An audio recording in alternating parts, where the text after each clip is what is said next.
to the new thing isn't global warming or isn't Ukraine or isn't COVID. Now it's the Muslims. And I don't like a lot of the stuff Israel's doing. I think they stood down. I think it was a false flag. Yeah, I can try to get that handled for you. Again, it's only my second day, so if you can give me a second. How I'm supposed to do this? How the hell are we supposed to do this by 5 o'clock? I have no clue. Is that possible? Hey, do you have the password to... How'd you finish all your work already? He's not tapped in.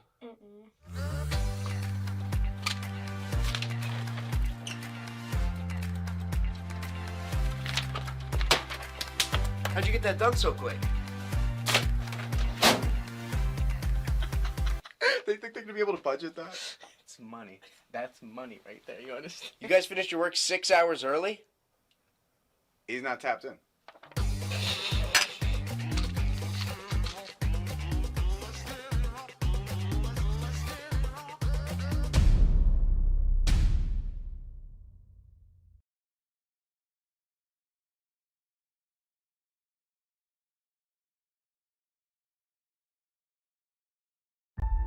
The views expressed by guests are their own, and their appearance on the program does not imply an endorsement of them or any entity they represent. Views and opinions expressed by Hotep Jesus are those of Hotep Jesus's and do not necessarily reflect the views of the Hotep Nation or any of its officials. If you have any questions about this disclaimer, please contact our Office of General Counsel via the sheet of account. And Hotep and them.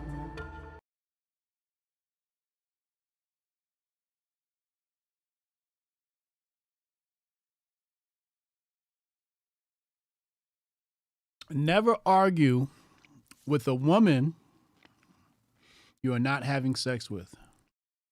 You'll see why I said this in just a moment. The Grift Report starts right now. 2, 1, boom. Hotep Jesus. Of all the Jesuses I know, he's the Hotepiest. Social scientist and YouTube host, Hotep Jesus. How the fuck do you get a name like Hotep Jesus? The one and only Hotep Jesus. Ryan Sharp, better known to the world as Hotep Jesus. Hotep Jesus. Hotep Jesus. Hotep Jesus. Hotep, you're a genius. HotepJesus.com. Somebody said, what do you think you are, some kind of Hotep Jesus? Ooh, and that's I was good. Just like, ooh, that's sexy. Yes, I do think I'm Hotep Jesus. Is there ever a time where I stream and I'm not eating? What's up, Hoteps? Welcome to the Grift Report, live Monday through Friday, 2 p.m. I'm your host at Grift God. Hotep Jesus. Hotep Jesus. Hotep Jesus. Hotep, you're a genius. HotepJesus.com. Oh, this a real Hotep brother. Hotep to the chat. Hotep to the Hotepistanis. Hotep. What's up, y'all? Don Day, I see you. Hotep Federales. What up, man? He came to Hotep Con. Xantoven, what up? Matt Earth Theory, I see you. Retro Neon, what up? Laura Ann, I see you. EMP Protocol, K, what up? Make sure y'all use K's link to take 30% off your purchases from menoforder.com. And also, K, you got to go in and you got to create a link. You can make it menoforder.com/K, and it'll be clickable in the Rumble chat. They have some sort of anti-spam filter in there. So go in the back end, or I can do it for you, and change your link. I have a educational big brain content today. I know my big brain people love when I do the big brain content. We got some of that for you today. But first, we got to take a look at the world of entertainment, specifically the world of hip hop. We have a new rapper has released a verse today. I have not listened to it yet. As you know, I like to listen to these things along with my audience so you guys get the raw and real reaction. And then we'll get into the big brain content. Patriot J says Ben Shapiro is the first rapper to sound like an AI-generated version of his own voice. Now, I personally said that Ben should have waited till Black History Month to release this because I thought it would have been a great troll. Either way, let's listen to the music. Pronouns, I'm the man who don't respect. Let's look at the stats, I've got the facts. My money like Lizzo, my pockets are fat. Homie, I'm epic, don't be a whack. Dog, it's a yarmulke, homie, no cap. Look at the graphs, look at my charts. You're blowing money on strippers and cars. You going to prison, I'm on television. Dog, no one knows who you are. Keep hating on me on the internet. My comment section all woke Karens. And I make racks off compound interest. Y'all live with your parents. Nikki, take some notes, I just did this for fun. All my people, download this, let's get a billboard #1. This ain't rap, this ain't money, cars and clothes. We ain't selling drugs, we ain't gonna overdose. We ain't pushing guns, ain't promoting stripper poles. We won't turn your sons into thugs or your daughters into hoes. I don't care. All right. I heard enough. All right. So, first things first. I'm somewhat of a hip-hop purist, okay? Yes, this is real.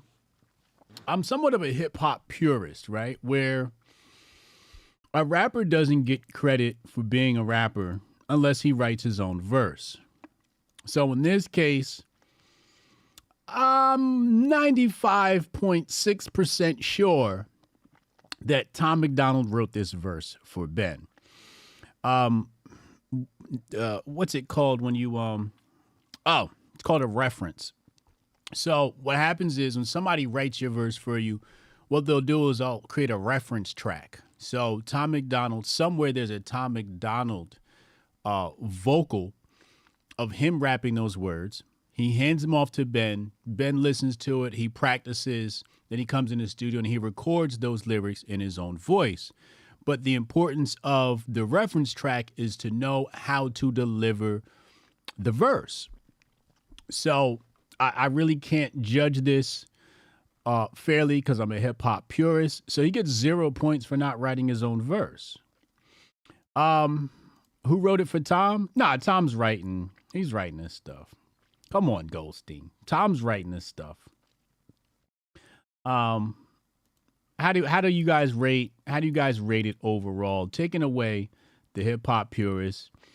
5 thumbs up is absolutely phenomenal and perfect.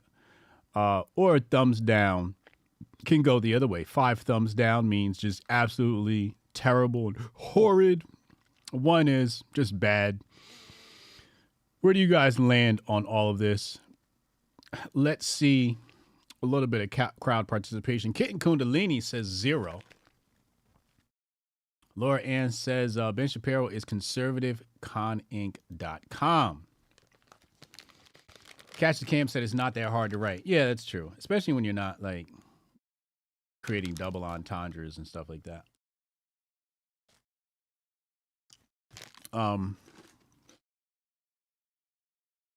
Damn. Diesel says 3 thumbs down. Justine says a whole big fat 0. Kelson says trash. Put it in the trash. Hotep Federales, 4 thumbs down. Vince, 3 thumbs down. Bad Knees, thumbs down.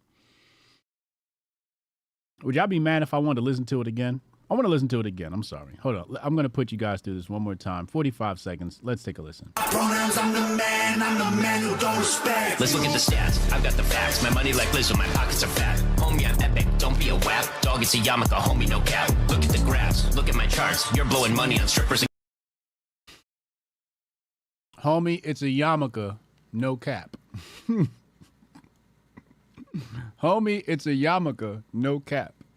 No cap, look at the graphs, look at me like Lizzo, my pockets are fat. Homie, I'm epic, don't be a whack. Dog, it's a yarmulke, homie, no cap. Look at the graphs, look at my charts. You're blowing money on strippers and cars. You going to prison, I'm on television. Dog, no one knows who you are. Keep hating on me on the internet. My comment section all woke Karens. And I make racks off compound interest. Y'all live with your parents. Nikki, take some notes, I just did this for fun.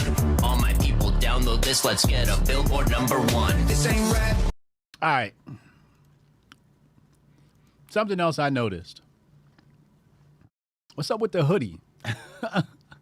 Like, I know he's trying to sell merch, and, you know, that's cool, and he probably sell a ton of merch like that. So, you know, good capitalist move there. What's up with the hoodie? Is this like his rendition of hip hop dress? Ben wants to be black. Hotep, you're a genius. HotepJesus.com. All right, let's get off this shit. Let's go to. I have a long presentation today, mostly because it's big brain. And I have to say, this began not with. You know what happened was, what triggered me this morning was somebody, actually, I think Jabari posted it in the chat. And this triggered a series of tweets, basically a full rant. Maybe it wasn't Jabari. Maybe it was somebody else. Oh, wait, why did it give me the... All right, here we go. This is the tweet. So, all right, check this out. So this tweet here, the part that triggered me was right here. It says, this at its core is another attack on capitalism. And I didn't want to direct this directly at him. If you guys ever got my book, Dominate Twitter, you know why. HotepJesus.com. Get my book, Dominate Twitter. Still relevant. Working on an updated version now. But if you got my book, you know why I chose not to direct my comments towards him. Anyway. So this triggered a series of tweets, which then triggered a woman. Now, you guys know my rule. No arguing with women. I don't debate women. It's not something I do. You gotta send your husband, your boyfriend. I can't argue with a woman. I'm going to show you how this theory was proven this morning in this stream. We're going to show you that. We're going to show you a bunch of videos that this woman posted. We're going to show you why the people are wrong. And a bunch of other stuff included in this conversation. Now, let me just make sure I open up this entire... hold on. She's still going? Yeah, she's still going. Oh, my God. All right, so hold on. First, we're going to start with the second thing that triggered me, which is another video that I had not watched. Actually, no, I did watch this one. I'm sorry. I take that back. I did watch this one, and this triggered me and facilitated my rant. So let's go ahead and pull up this video, and we'll dive right into it. Big brain conversation. We don't talk about people. We talk about ideas. Let's get into it. If you're going to be paid by an employer $20 an hour, the following statement must be true. During that hour, your labor produces more for the employer that he sells at the end of the day than $20 worth. Fact check true. If you're paid $20 an hour, your labor must produce more than $20 an hour. Fact check true. Because that's why he's in the... If paying you 20, you went to work and you did an output that gave another 20 for him to sell, then he's got nothing out of this. He's made 20 by selling what your labor helped to produce, but he's got to give it to you. And even though he likes you, he's not going to do that. There has to be in it, here we go, something for him. You... Fact check true. If I hire you and I pay you $20 an hour, there has to be something in it for me. That's why I'm hiring you, so you can make me more money. Fact check true.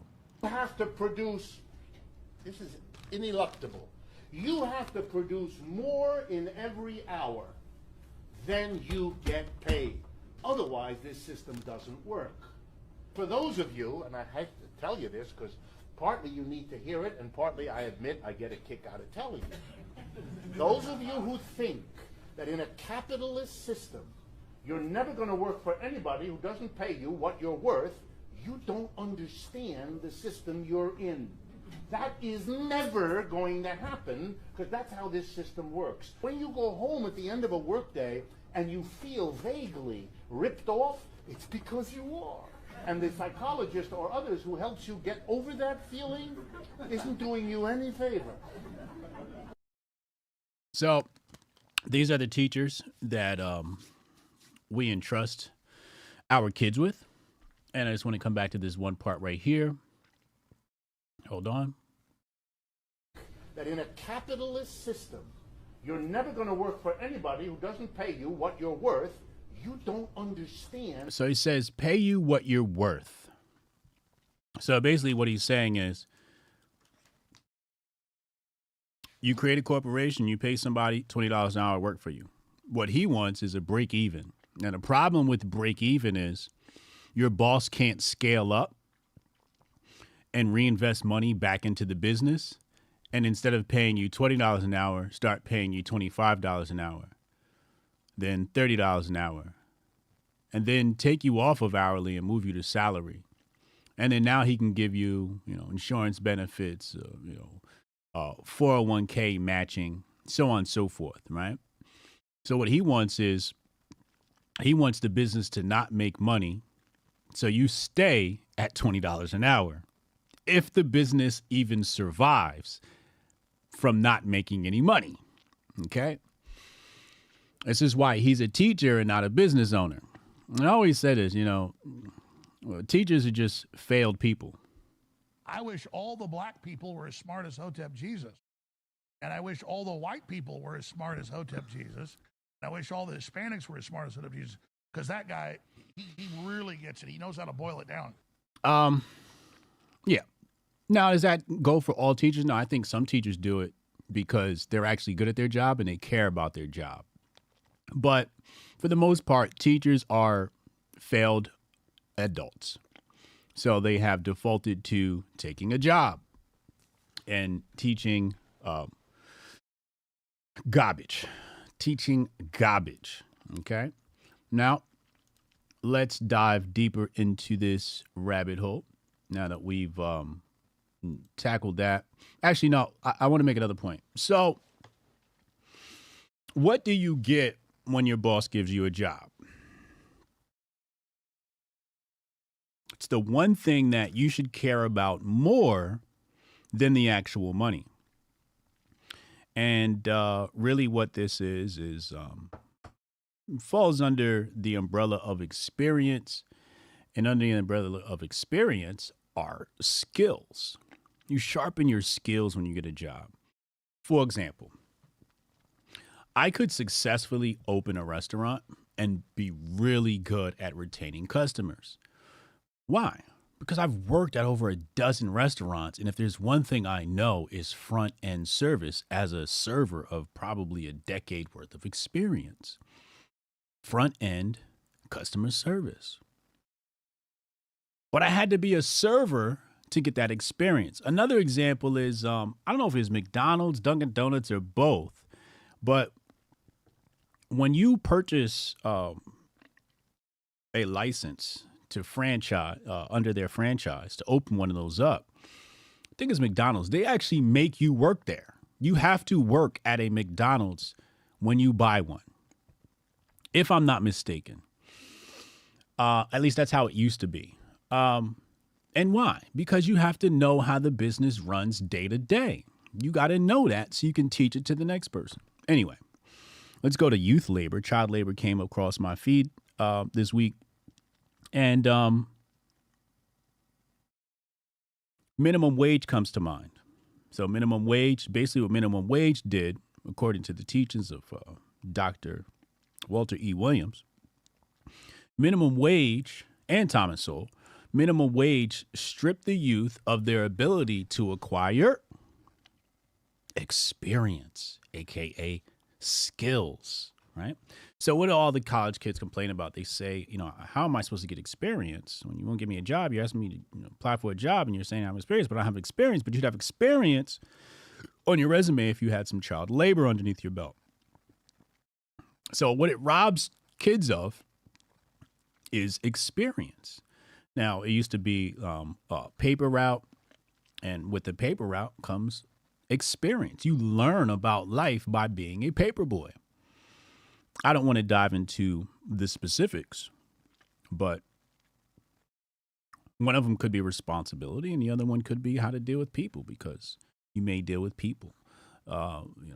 getting paid. Just a lot of things just come along with getting valuable experience. So when you get a job, don't get a job because you want to get paid. Go to that job to learn so you can leave that job, go to a new job with your great experience and get paid more. Okay? So that's one of the falsities that come out of socialist rhetoric. Now, let's go back to the bag and begin our walk down DEI and capitalism. Okay. Now, I should probably start with my note on this premise. Okay.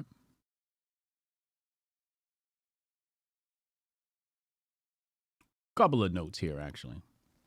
All right, let's go to this first one. So,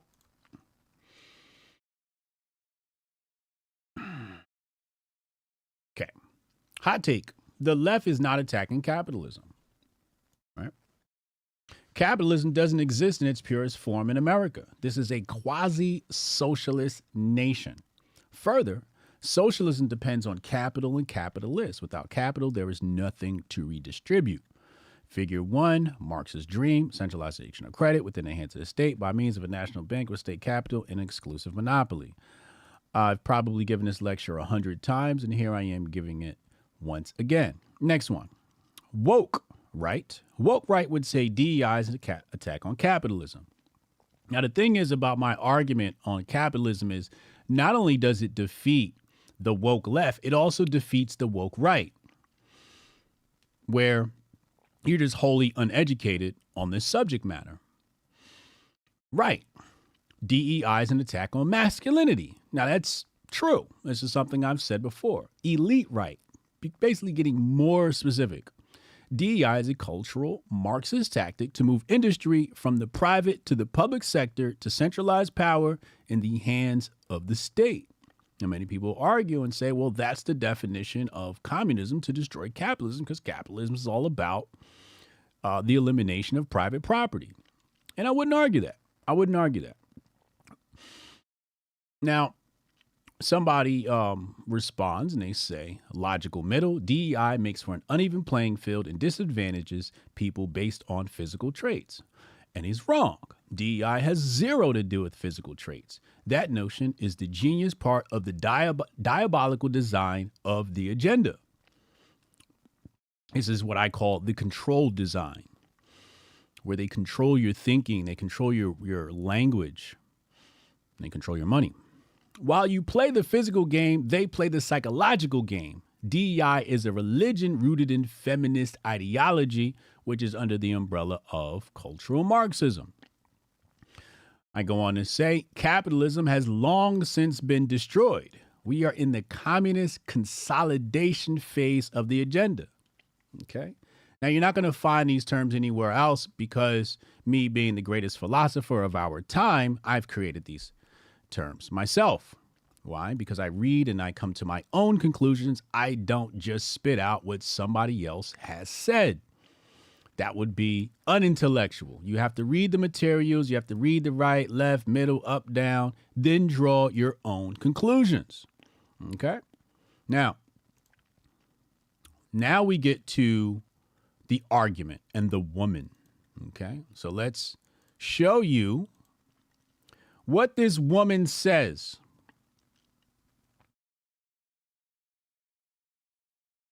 Put this on the screen, and we are going to begin going down this rabbit hole of this woman. Okay, let's go right here. Let me check on the chat. Everybody good? Good. Excellent. Thank you, Kay.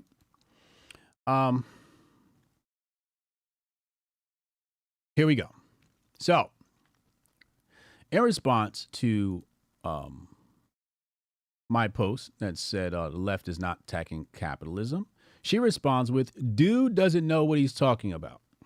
The left defines capitalism explicitly as private property ownership. They do seek to abolish it. Let's play the video. It's no secret, right, that many of our communities are in crisis. And in fact, it's the current capitalist system that confronts the world with these crises of mass inequality, climate change, war, and the list really goes on and on, right? All inequality is created because of capitalism. While millions of people recognize that capitalism is at the root of the issues that we face and simply could not be what solves these crises.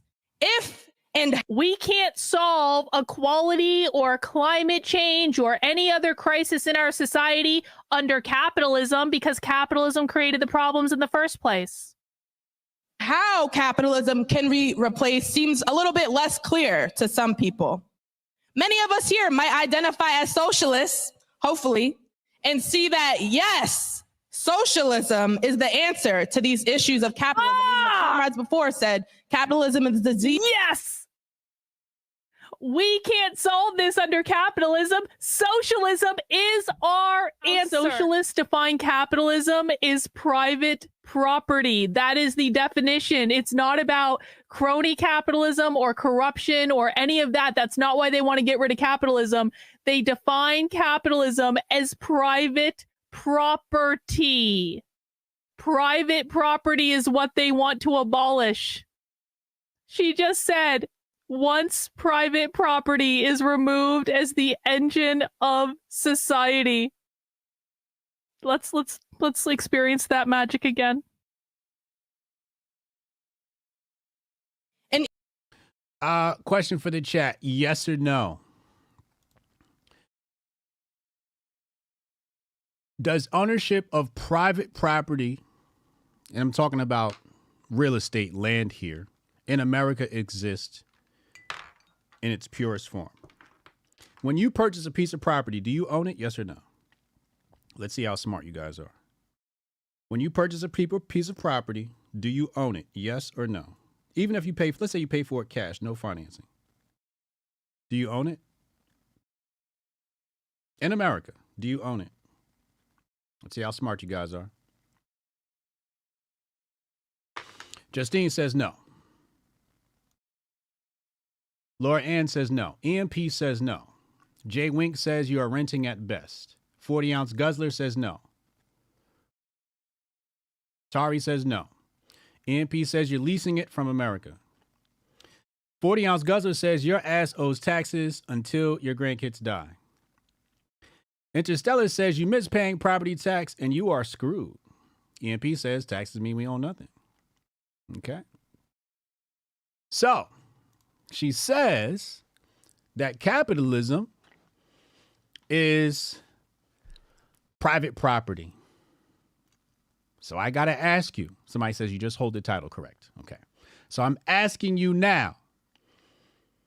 Does capitalism exist in the form of private property in America? The answer is unequivocally no. I wish all the black people were as smart as Hotep Jesus. And I wish all This shit the is white too people easy. were It's as like not smart as even Hotep fair. Jesus. And I wish all the Hispanics were as smart as Hotep Jesus. Because that guy, he really gets it. He knows how to boil it down. So how can you destroy something that's already been destroyed? You can't. You can't. You can't. It's not possible. It's been destroyed. Steph says she got to come on the Grift Report now. I was going to invite her, but my rule is you never argue with women. Never, ever argue with women. Okay? So, with that being said, when socialists say they want to destroy private property, my argument is, well, job well done. You already did that. Hotep, you're a genius. HotepJesus.com. Okay. It's going to get deeper here. It's going to get deeper. Don't worry. We got a lot of things to pull up. We got a lot more videos. So this woman, Karlin Borisenko, who I'm not familiar with, calls herself the modern day Yuri Bezmenov. And kudos to her, you know. She's a psychologist. She's a doctor. So, you know, people go to school, they automatically think they're smarter than everybody, right? Heidi says, I mean, duh, he doesn't make a counter argument even, right? So I guess Heidi is siding with the woman. Now, let's go down said rabbit hole. So, the conversation goes like so. It says, how do you define capitalism? Because I know the far, I think it means far left, has a definition for capitalism. And they specifically say they are fighting against capitalism in America. But I'll wait and see what your definition is. Now, before we get to that, we have to pull back up. No, where is it? No, wait, where? That's not it.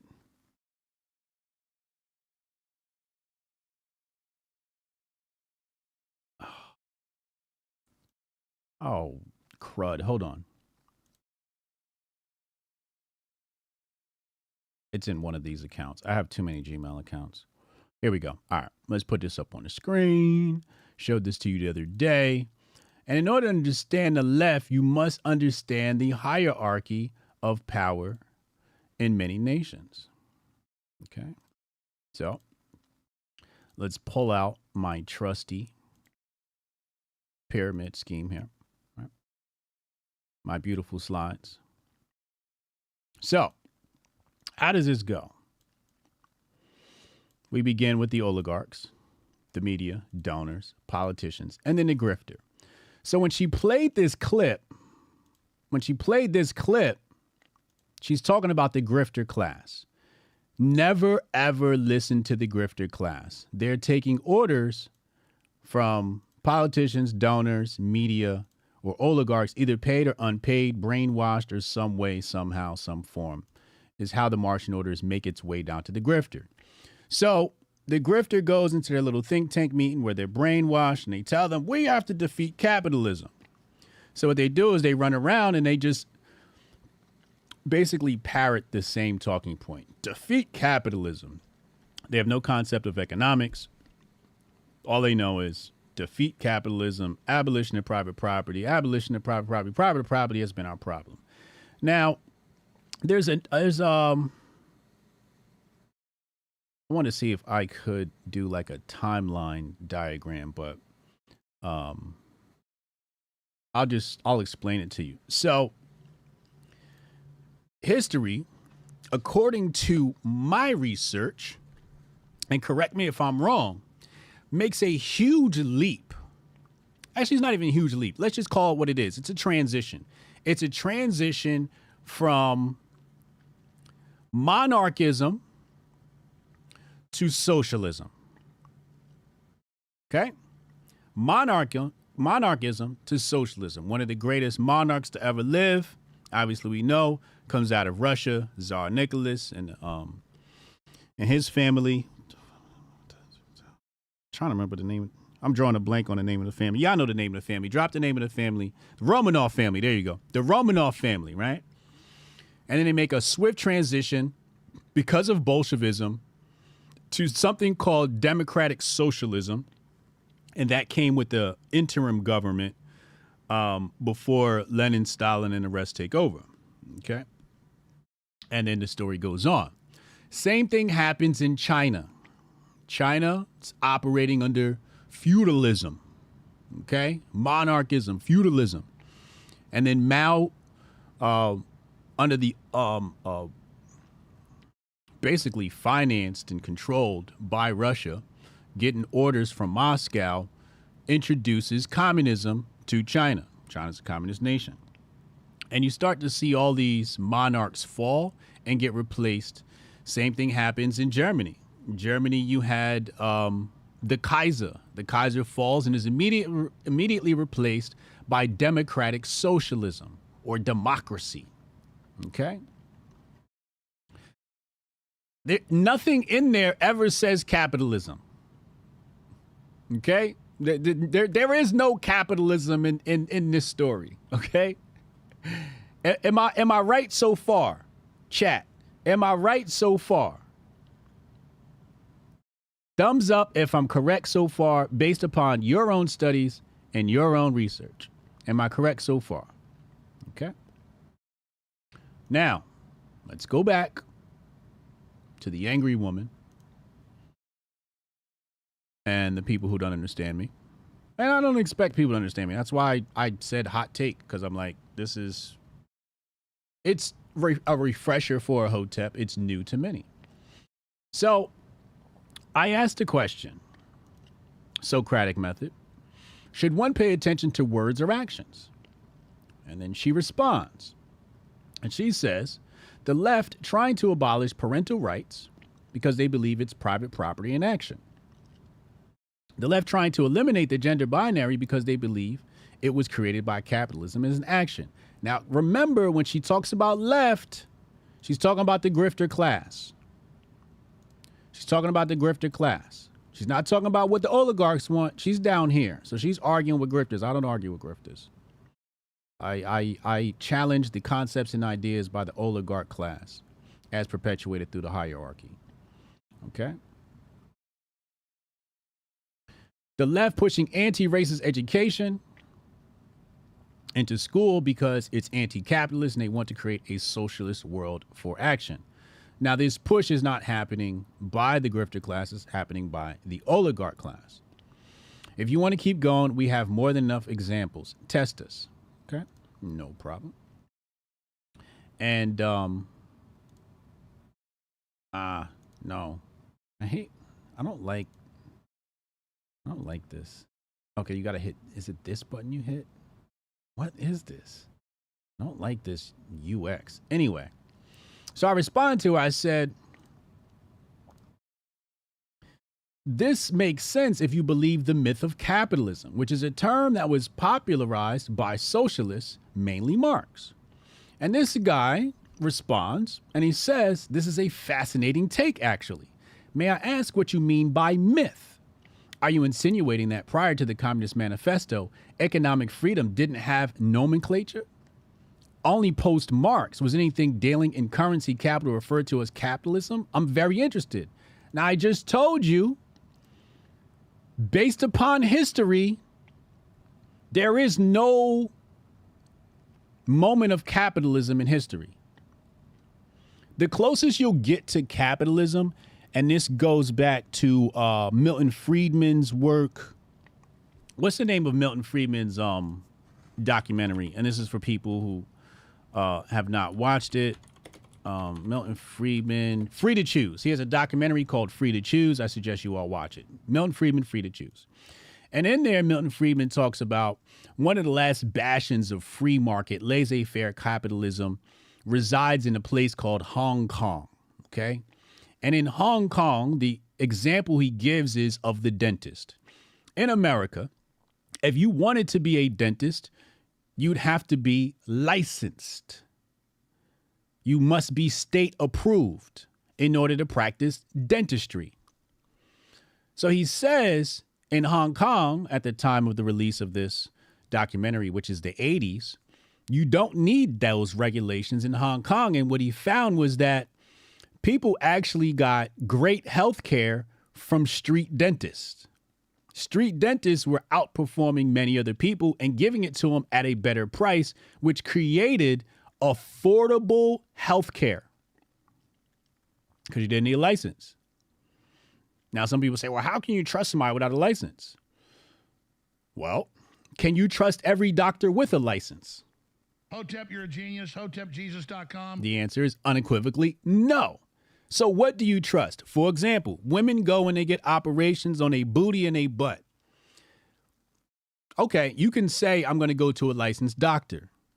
But what do women look for in a doctor amongst the ones that are licensed? They're going to look for previous work, reviews. Oh, my girlfriend told me this is the guy to go to. I love my girl's boobs. They look great. I want mine to look like hers. I'm going to this doctor. She didn't have any complications. So basically, they're going based upon your reputation.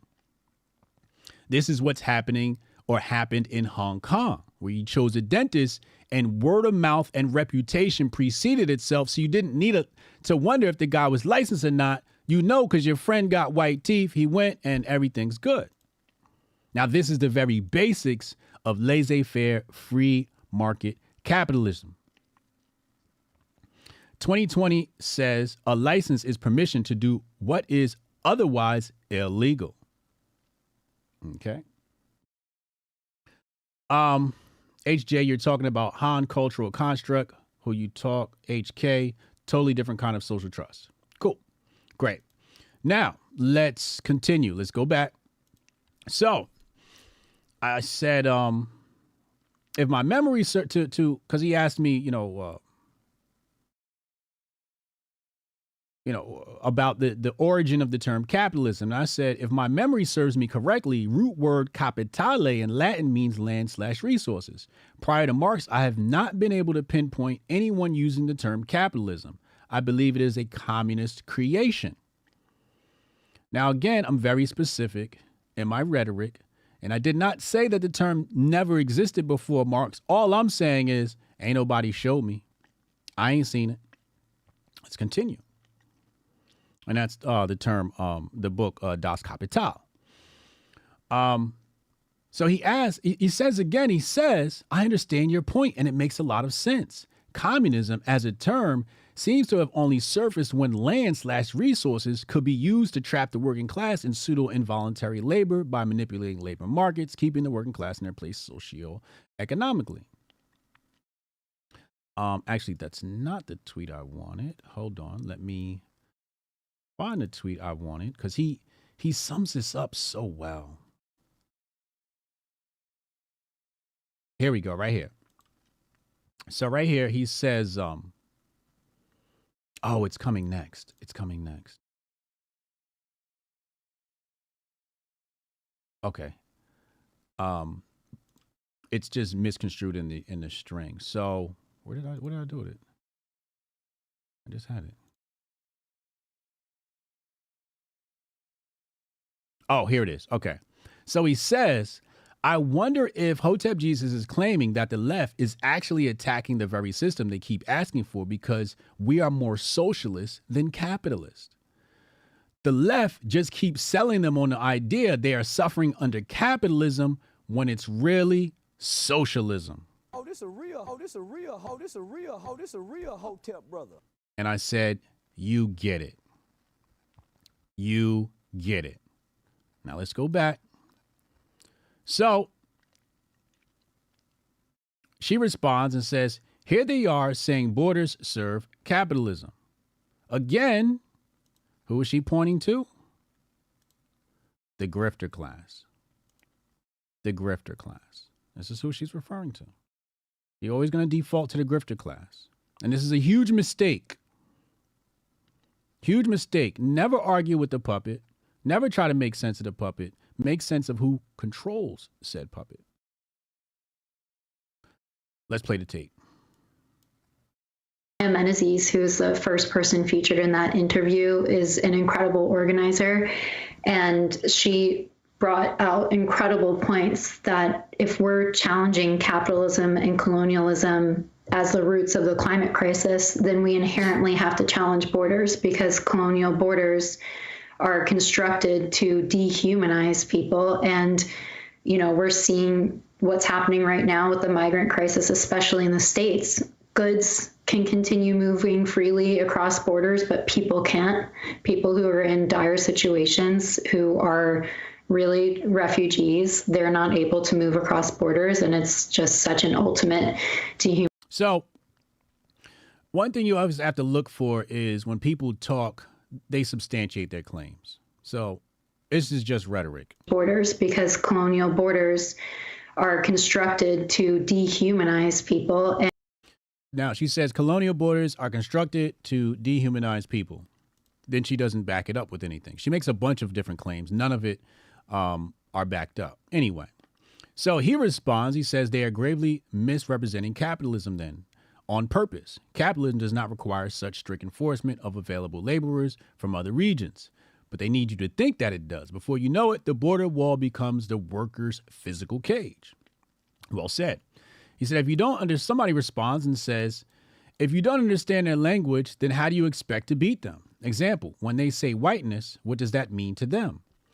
Now, this is where we go down the 1984 rabbit hole where you're trying to understand a language of a people who are changing the language. Just like they change genders, they're changing the language. Imagine trying to understand that there's more than two genders. It's simply not possible. So when you try to understand the grifter class of communism, you're trying to do the impossible. Okay? So then she makes an attack on me here. She says they don't care about beating them. They want to lose. They'll tell you we already live in socialism while running a private business that will not exist under actual socialism. They don't listen because it's all for internet clout and nothing more. So she says, I'm doing this for internet clout and nothing more. Okay. I'm fine with that attack. Again, I deal in ideas. Now, ladies and gentlemen, I'm going to ask you once again, in order to form a corporation in the United States of America, whose permission do you need? I wish all the black people were as smart as Hotep Jesus. And I wish all the white people were as smart as Hotep Jesus. And I wish all the Hispanics were as smart as Hotep Jesus. Because that guy, he really gets it. He knows how to boil it down. Whose permission, Interstellar Gaming says, this state. This state. So she says here, they'll tell you we already live under socialism while running a private business. If I run said private business and I do not disclose my income to the government, can we consider that private? I might have to open up my book here. I'm going to have to open up my book here. The Patriot Report, Unmasked Conspiracy and Money War. I love when I have to do this. Let's go to right here. No, that's hold on. Let me put up on the screen so you guys can. Oh, it's right there. Beautiful. I love that it's automatically programmed to bring up my book. Not the bank war. I'm going to show you something here. Hold on. Not the Civil War. We're past that already. Not the crime of 1873. Not the Federal Reserve.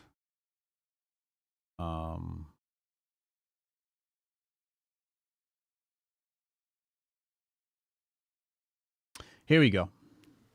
So what we have in the United States is something called the Bank Secrecy Act of 1970, which is basically a violation of your Fourth Amendment rights. The case law here is United States versus Miller, 425 U.S. 435, 1976. That's the case law surrounding this. I'm not going to go into detail. I have a whole presentation on this on my channel. It's called the Patriot Report, whole presentation, a whole bunch of strings. So the Bank Secrecy Act of 1970 basically obliterates the Fourth Amendment. The Fourth Amendment protects your privacy. Okay, go get my book, Patriot Report, Conspiracy of Money and War at HotepJesus.com. Hotep, you're a genius. HotepJesus.com. Let's go back. Let's go back. I'm going to close that. We don't need that no more. Let's come back. Now, so she says they'll tell you we already live under socialism while running a private business. And the trick is to convince you that we are running a private business when you are doing anything but.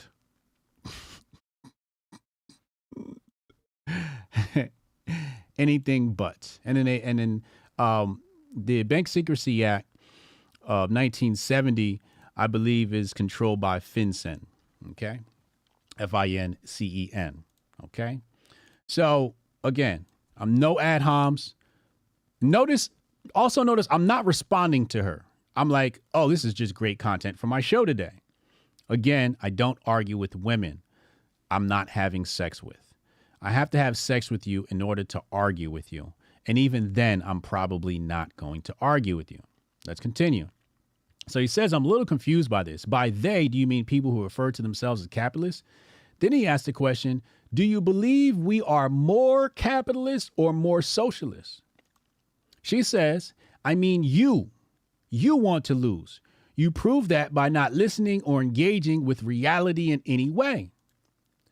But notice she failed to answer his question. Do you believe we are more capitalist or more socialist? Okay, let's continue. And he says, I definitely don't want to lose. I see where Hotep Jesus is coming from in his take, as he seems to be speaking on deceptive marketing and purposeful misrepresentations from the left. The left is 100% attacking the idea of economic freedom by telling us capitalism is the issue. She says, you still don't get it. You will lose. Enjoy the downfall. We're not wasting any more time here. This is just unfair discourse. It's just not honest discourse. He says, maybe I am missing something, but both you and Hotep are among my favorite influencers here. I think we're all having a miscommunication. Nick hops in and says, not a miscommunication. Hotep is willfully misleading people even when confronted by facts that disprove what he is saying. He doesn't care about winning. Ask, what does he actually care about? Money? Fame? Now let's just answer the question. Does Hotep Jesus care about money? The answer is unequivocally yes. Does Hotep Jesus care about fame? The answer is unequivocally yes. Is that the only thing I care about? No. Let's continue. He says communism is a revolt against the idea of capital and private property. It is also a harsh reality that when such a revolt occurs, the succeeding revolutionaries are definitely not going to let that capital disappear. Oh, this a real Hotep brother. You think after they take over, they turn into champagne socialists. They start riding around in big cars and helicopters. Stalin ate good. Marx ate good. You know, Marx didn't even take care of his kids. He was living off, who was it? Hayek? His homeboy that was financing his life. Anyway, they will just centralize it further than it already is. Correct. And then Nick says, and do the socialist communists define capital? And what do socialists and communists define capitalism as? He says, I don't have their definition at the tip of my tongue. Carolyn does. She experienced them. What I do know is that socialists try to sell everyone an idea that economic freedom is the enemy and we must place our faith in the state to keep capitalists under control. She says that's not what they say at all, and you would know that if you actually listened. So this is why I did not respond to her, because from my first statement, I understood. I said Hayek, my bad. Who is his homeboy? I feel like it starts with an H. Not Hayek. What am I talking about? It was Marx and one of y'all will put it in the chat. So now let's go back. This is why I couldn't argue with her. I could not argue with her, and I detected that right away. And they're still going. Oh my God, they're still going. They're still going. Oh my God. Jesus Christmas. Let me see if there's anything else in here. FYI, this is a good thread about how much of a garbage human Carolyn is.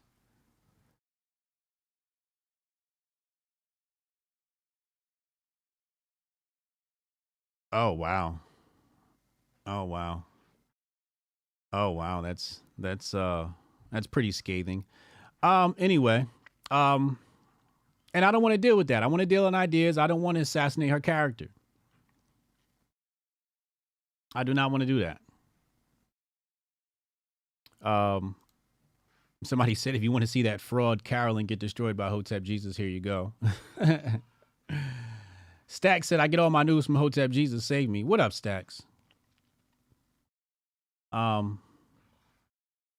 Capitalist influencers, you have seriously got to do better than this. Members within your own communities might not see everything 100% the way you do. Sometimes it's 90%. You can treat casual followers as if they require cult-like attention to your content. And this is actually what I was looking for here. I was looking for the tweet, and it's funny that he screenshotted it, because this is what I was about to look for. And when I read this, this is what really confirmed that I should not engage with this woman. And she asked him a question, and he responds, he says, question of my life. Part of the reason why I follow you is because of your intimate understanding of the left. You were there. So again, she came from the left. And what did I tell you? A lot of these people on the right are really leftists, okay? Hotep Jesus was never a leftist. Hotep, you're a genius. HotepJesus.com. He's always been a radical right-winger. From birth. Believe me, I'm scouring the English language for ways to defeat them. So she says, you're not scouring anything. Stop lying. You seriously think I can't tell when people follow my work and when they don't? Watch the 2-hour class in my pinned tweet and get back to me if you really follow my work. Now, you guys know I would never respond to my followers like this on Twitter. I carry a very mature demeanor because I love to have honest discourse. And when people have honest discourse with me, they'll get that back. When they're respectful, I'm respectful back. When they're disrespectful, I don't respond with disrespect. I respond with a hide reply and a block. You get hidden and you get blocked, and you no longer have access to the gems that Hotep Nation has to offer. You are extradited from Hotepistan. He says, watch my 2-hour lecture and stop asking questions or get blocked, bro. He says, sounds like there are parts of leftism yet to depart from her poor soul. Bingo. And this is what happens when this is why I call the woke right. When a leftist comes to the right, but they still don't got that leftist stench off of them yet. Nobody said Hegel. Thank you. I said Hayek. It was Hegel. Hegel was the name I was looking for. I knew it started with an H. Engels, not Engels. It was Hegel. It was Hegel I was talking about. Engels is in the mix too. Okay. Now let's proceed.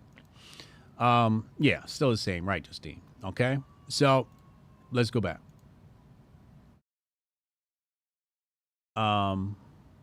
Did we exhaust all of this? Okay. Now, I just want to check the bag to make sure I covered everything before we go to the next segment.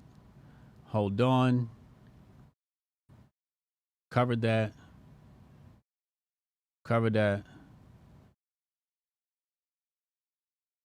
Oh, I wanted to tackle this argument.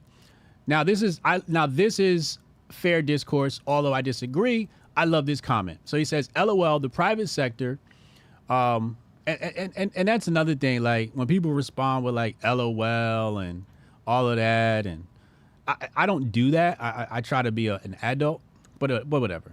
LOL, the private sector was first to adopt DEI, not the public sector. So again, this individual has no concept of the control pyramid. Wait. The control pyramid. He has no concept of the control pyramid. So he's talking about corporations have adopted DEI. Corporations have adopted DEI because the oligarch class is pushing an agenda. Now let's go back to his arguments. Watch this.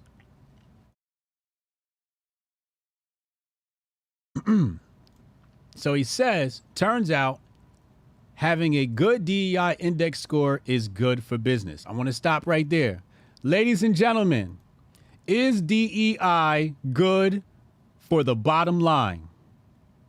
Yes or no? Oh, man.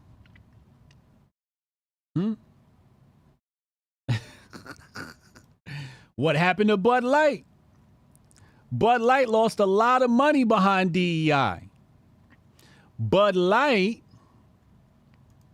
is now working with the right, Dana White. Hotep, you're a genius. HotepJesus.com.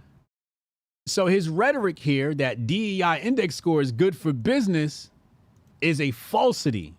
It's good for the agenda, but it's not good for business. Okay? He says it's all about rebranding their highly unethical businesses as though they aren't doing anything wrong. Now that I agree with. That does play a part in the DEI conversation. Now let's go back. I want to see if there's any more remnants. before I go to the next section. And then we'll open up phone lines. Text Hotep in your name to 202-596-5631. Text Hotep in your name to 202-596-5631. And let's go right here. So, I don't like that new UX. I do not like that. So here we have Oron McIntyre. And he says, and here, Partisan O correctly identifies the birth of the total state. America's communists are more accurately managerial. Revolution came under the guise of the New Deal. And it says here, I'm going to try and read it. Text kind of small. It says, to further emphasize the point, Chambers recalls that the New Deal revolution was so profound and complete that concealed communists working in government agencies were able to operate wholly undetected, not necessarily on account of broader conspiracy within the Roosevelt administration, but because, like communist subversives, progressive New Dealers were themselves revolutionists striving for revolutionary power. They could not distinguish between their common ends. The birth of the New Deal regime and an establishment of the administrative state was not sudden and conclusive, but gradual and meandering. There is no decisive battle or foundational text to mark the revolution. Rather, as Chambers notes, it was a revolution in bookkeeping and lawmaking, a slow upending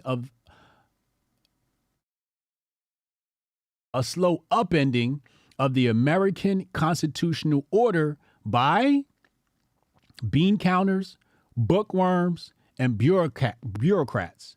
The New Deal was the triumph of progressive intellectuals over the old-fashioned constitutionalism of prior generations, parochial men who did not understand science. Well stated.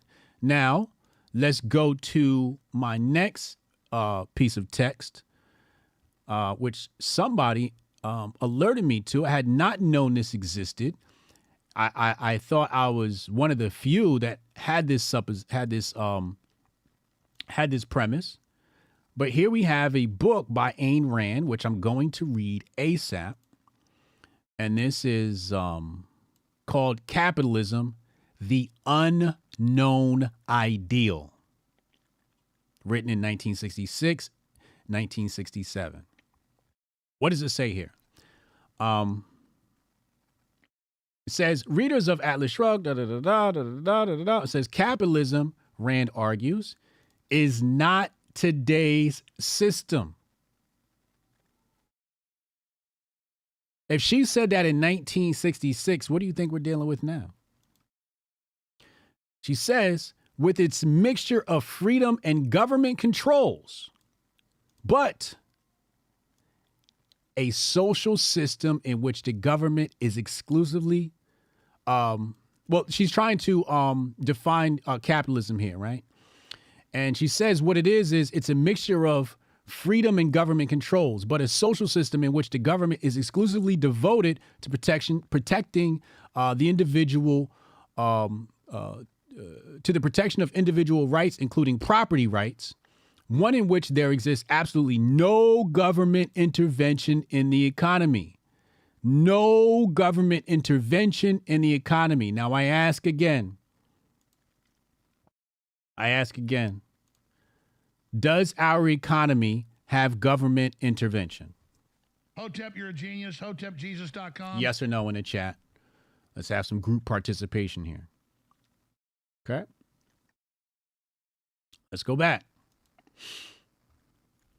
This book is not a treatise on the economics of capitalism, but a collection of essays on the philosophy of capitalism, the basic truths and principles that make capitalism the only moral and practical social system, the only system consistent with man's nature and the requirements of his life, the only one that enables each individual to reach his full and glorious potential. Laissez-faire capitalism, according to Ayn Rand, is not just an ideal, but an unknown ideal. Hotep, you're a genius. HotepJesus.com. An unknown ideal. Coming back to what I said before, we don't know what socialism looks like because we ain't never seen it.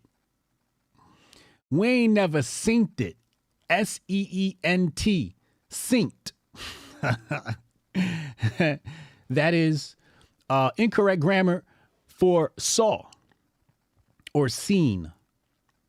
We ain't never seen it. Steph Colonel says we can't even send $600 without the government wanting to get in. Okay.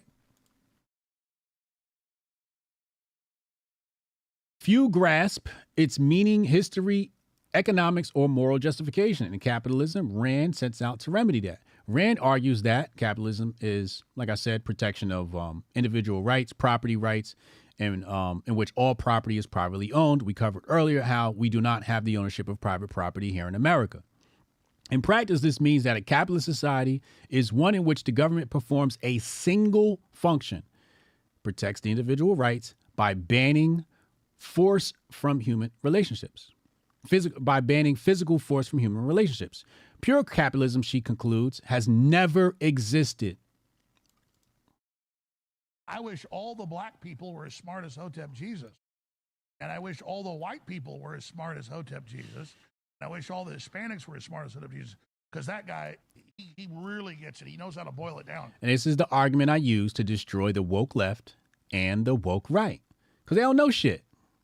They are wholly uneducated on economics. They talk about Thomas Sowell, never read Thomas Sowell. They talk about politics, never read the libertarian work. I read all the works, right, left, up, down, center, libertarian. I want to know it all. I've read about 75% of the Communist Manifesto. Pretty much a garbage document. It's a garbage document, but I think his analysis of the problems are spot on, even though he didn't write it.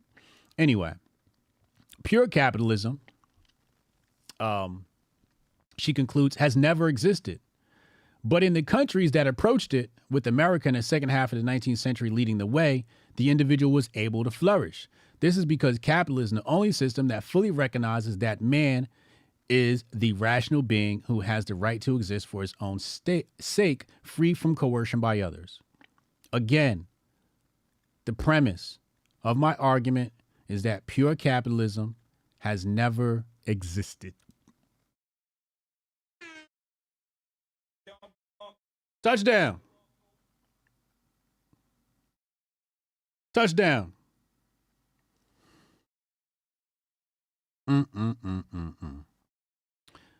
Now, before we open up phone lines, let's, I want to check my mentions, and I bet you she's still going, or she might not still be going. Let's go to her timeline. She's probably cussing me out. I'm sure she hasn't blocked me yet.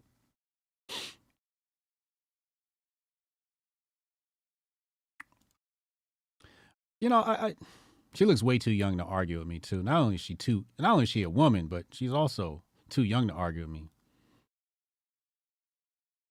Oh yeah, she's still going. Yeah, she's still going. Poor girl. So John Galt says, have you ever read the book Capitalism, the Unknown Ideal? It's an amazing read. I highly recommend it. I had no idea this book existed. Shame on me.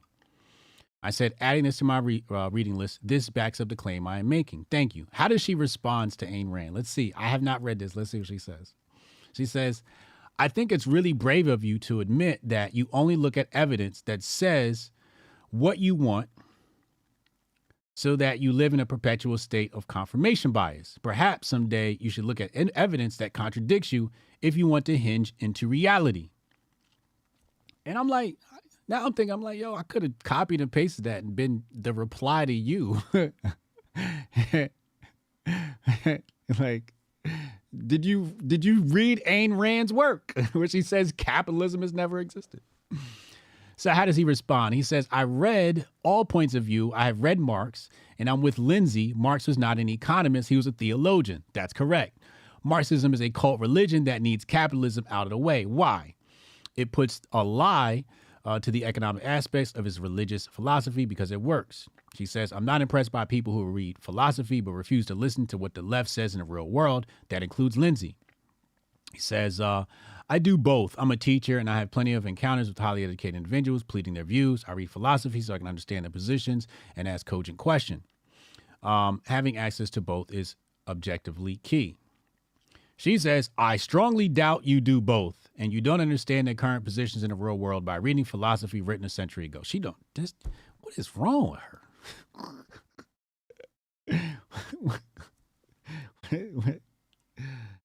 What is going on with her? Cognitive dissonance. I think that's a term, right? Debate brain. She got debate brain. Sad to see, man. Sad to see. And so, again, I didn't know about this Ayn Rand book. I didn't know anybody else has stated that capitalism has never existed before. I had no idea somebody else had that same premise.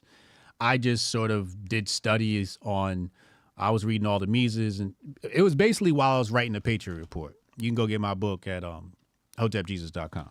Hotep, you're a genius. HotepJesus.com. And as I'm doing the research for my book, I'm like, yo, has there ever been capitalism? Like, this is the question that's in my head. I'm like, yo, like, because I'm doing all the research, and I'm like, we jumped straight from the monarchy to democratic socialism. We never had capitalism before. I can't find it in the history books. There's no time period in the history books, at least not, post-European colonialism, that I can find any examples of that. So far as I know, whiteness is a representation of capitalism itself, and hence to them inherently oppressive, which is absolutely insane, obviously. Race is just another category for the left to separate people into the haves and the have-nots. That's true. That's true. That is true. I like that guy. In fact, I want to follow him. He just seems like a good guy. Let's follow him. He's got 70 followers, but the way his brain works, his maturity, is phenomenal. Absolutely phenomenal.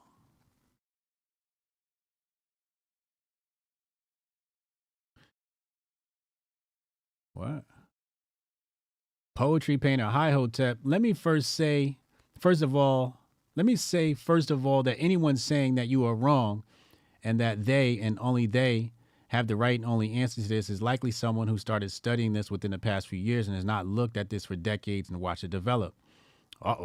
Anyone insisting that you only listen to them is trying to engage in thought-terminating mind control. With that said, I think you are right, and I've been looking at this for decades, not years. Socialists slash communists have many avenues for attacking capitalism. They also have many ways to obscure their ends and obfuscate what they're doing. I'm not going to speak in academic terms because I'm not an academic on this subject. When you go to socialist spaces, you'll often see them not answer questions and not engage in debate, preferring instead to read the theory. And that's pretty much what she's done so far. Carolyn, I'm talking about. I think it's all theory because they know that it does not work in practice. They don't even agree with each other. They do not have a finite, settled way to progress to some Marxist paradise. Their end goal even differs depending which of them you study. Some believe socialism is when people own the means of production and each receives according to his needs. Some believe in the abolition of all private property, meaning you won't even own your home or belongings or land and that your children belong to the state. You can see how devious and manipulative socialists are. For instance, when you look at the Obamacare debate, some people rightfully pointed out that the government controlling healthcare is socialist. At this point, Marxists said, are your libraries socialism? Are your schools socialism? Are your public roads socialism? It's not socialism. Now, however, and I think I could agree with that. I don't know if libraries would be considered socialism, right? Because that's the government providing a service as opposed to interrupting the economy. Let's continue. I don't want to go down another rabbit hole. Now, however, when we talk about adding some new government welfare program and we say that it equates to socialism, the same people suddenly say socialism is not bad. You already have socialism. Your schools are socialism and your libraries are socialism. We have a mixed system in the USA. We depend on capitalism for wealth, but we have an ever-expanding social safety net, and let's face it, we're broke. This is where the Cloward and Piven comes in. There are revolutionary socialists who are willing to fight right now to overthrow the system And there are incrementalists. They believe that you introduce more and more social programs bit by bit to take control of the education. You work within the system to bring it down. I believe that we are seeing right now is the Cloward Piven, an attempt to overwhelm the system and create a crisis that requires strong government to step in and save the people. Thanks for reading. I like that. I like that. Now, let's bring this to a conclusion and get ready to open up phone lines. Text HOTEP your name at 202-596-5631. Text HOTEP your name at 202-596-5631. It's a good tweet, but I want to stay right here with my closing arguments so people can understand in finality what we are dealing with here as Americans. And I said capitalism has long since been destroyed, right? And I think the final nail in that coffin was 1913. Everybody knows what happened in 1913. And I said, we are in a communist consolidation phase of the agenda. So capitalism has been destroyed, right? Or never even conceived, according to Ayn Rand, right? And, well, let me iterate that point. Let me support that point. Like, we don't want to make rhetoric and not support it. So the reason why we don't have why we don't have capitalism in this country is because of this meme this guy posted right here. And this meme points to the Communist Manifesto. And I've shown this a million times. Number 5, centralization of credit within the hands of the state. Now, when we look at the Communist Manifesto, or the 10 planks of communism, all of these have been implemented in the United States of America. All of them. All. At least to some degree. Abolition of private property, heavy progressive income tax, abolition of all rights of inheritance, confiscation of property of all immigrants and rebels. This actually isn't the correct verbiage. That's not what the Communist Manifesto says. They're like summarizing it. Central bank. This really says centralization of credit within the hands of a state. Control of communications and transportation. Agriculture. Labor, farming, education. So all 10 planks of the Communist Manifesto have been implemented. Right? Brings us right back. So what we are in right now is a communist consolidation phase. So where people say DEI, the question of this stream is capitalism the enemy of DEI? Well, first, we have already proven that capitalism does not exist in America, or by Ayn Rand, has never existed. Okay? So that's number 1. So when you say DEI is attacking capitalism, what you've done is you've fallen into the trap.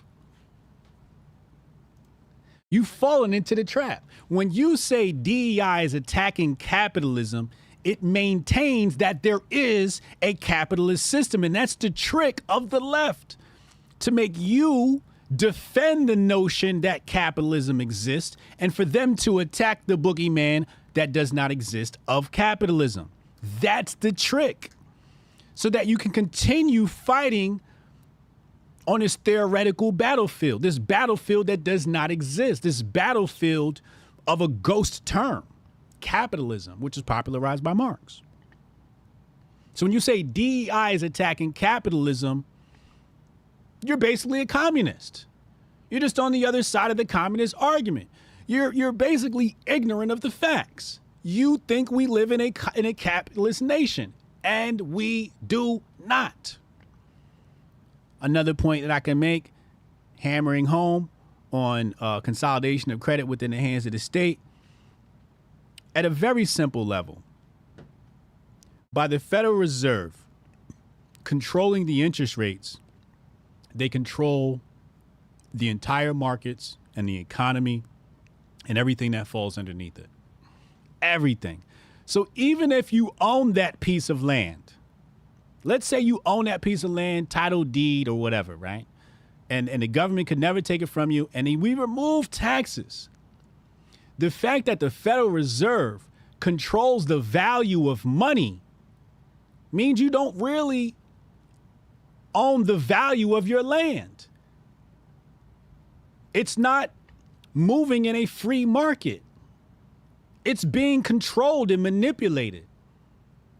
So though you may own the land, you don't own or control the value of the land, and the market doesn't either.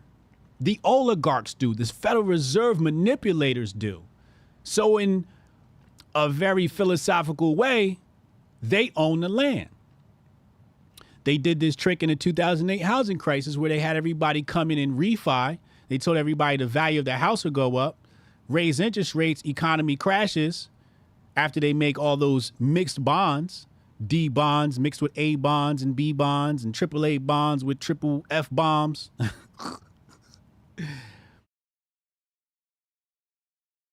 The housing crisis comes around, you refied. At the time of refi, your house was worth $100,000. You took out 100% refi. Now the house is worth $80,000. You owe more than the house is worth. Now the bank comes in and repossesses your house because you can't afford to make the payments on your house. Even if you sold it, you still wouldn't be able to repay that debt. So with the establishment of the Federal Reserve and their ability to control interest rates, they own your ass. Okay. Let's come back. Now, the consolidation phase, a term I created, being the greatest philosophical mind of our time. Hotep, you're a genius. HotepJesus.com. I love saying that just because it probably pisses people off. It's like when Kanye says, all those things about how great he is. And people go, I can't believe he said that. I'm like, if you don't think highly of yourself, who is? Anyway, we're in the communist consolidation phase, a term I created.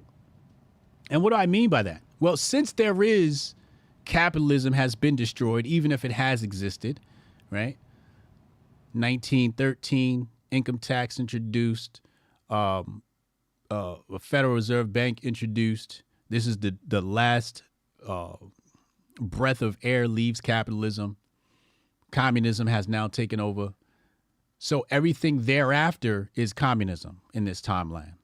After 1913, everything is communism in this timeline. So when we look at DEI, and people say it's attacking capitalism, no, it's consolidating communist control.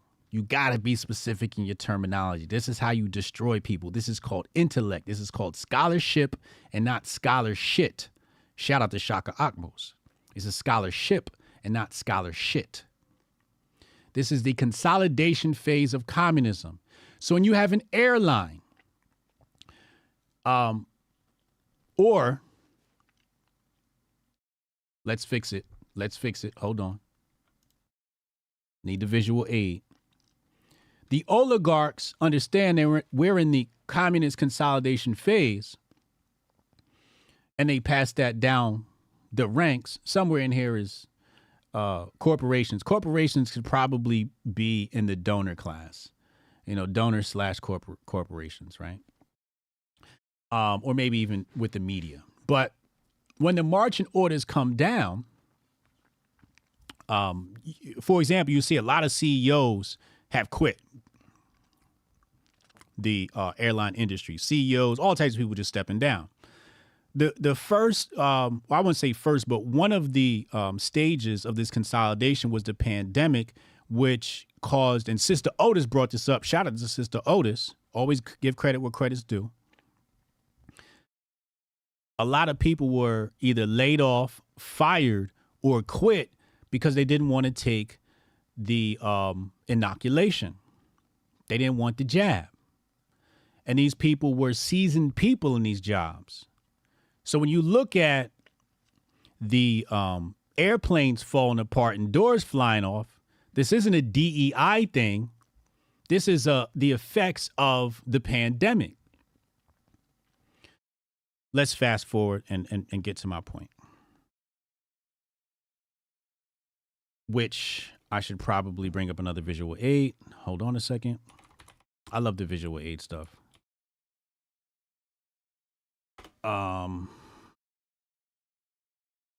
Okay, cool. Let's bring this up. So this is the real 10 planks of communism. And we want to go right here. So centralization of the means of communication and transportation, right?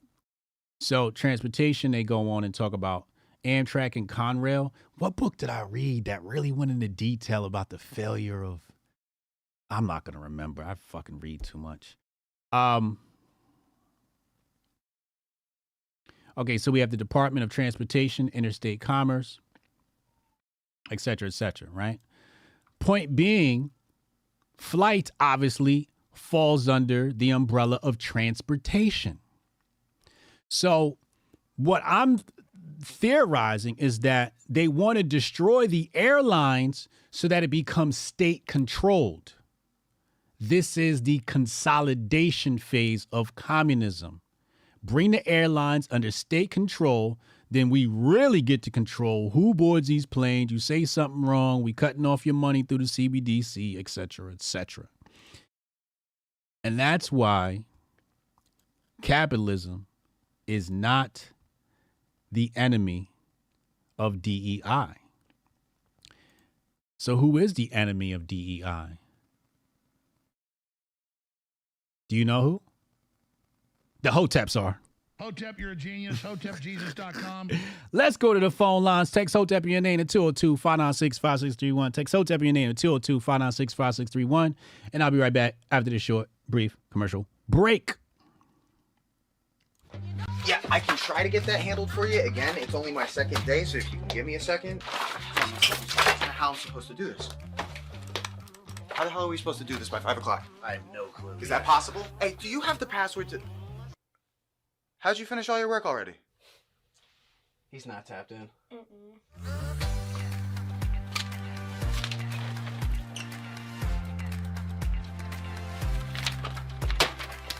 How'd you get that done so quick? They think they're gonna be able to budget that? It's money. That's money right there. You understand? You guys finished your work 6 hours early? He's not tapped in.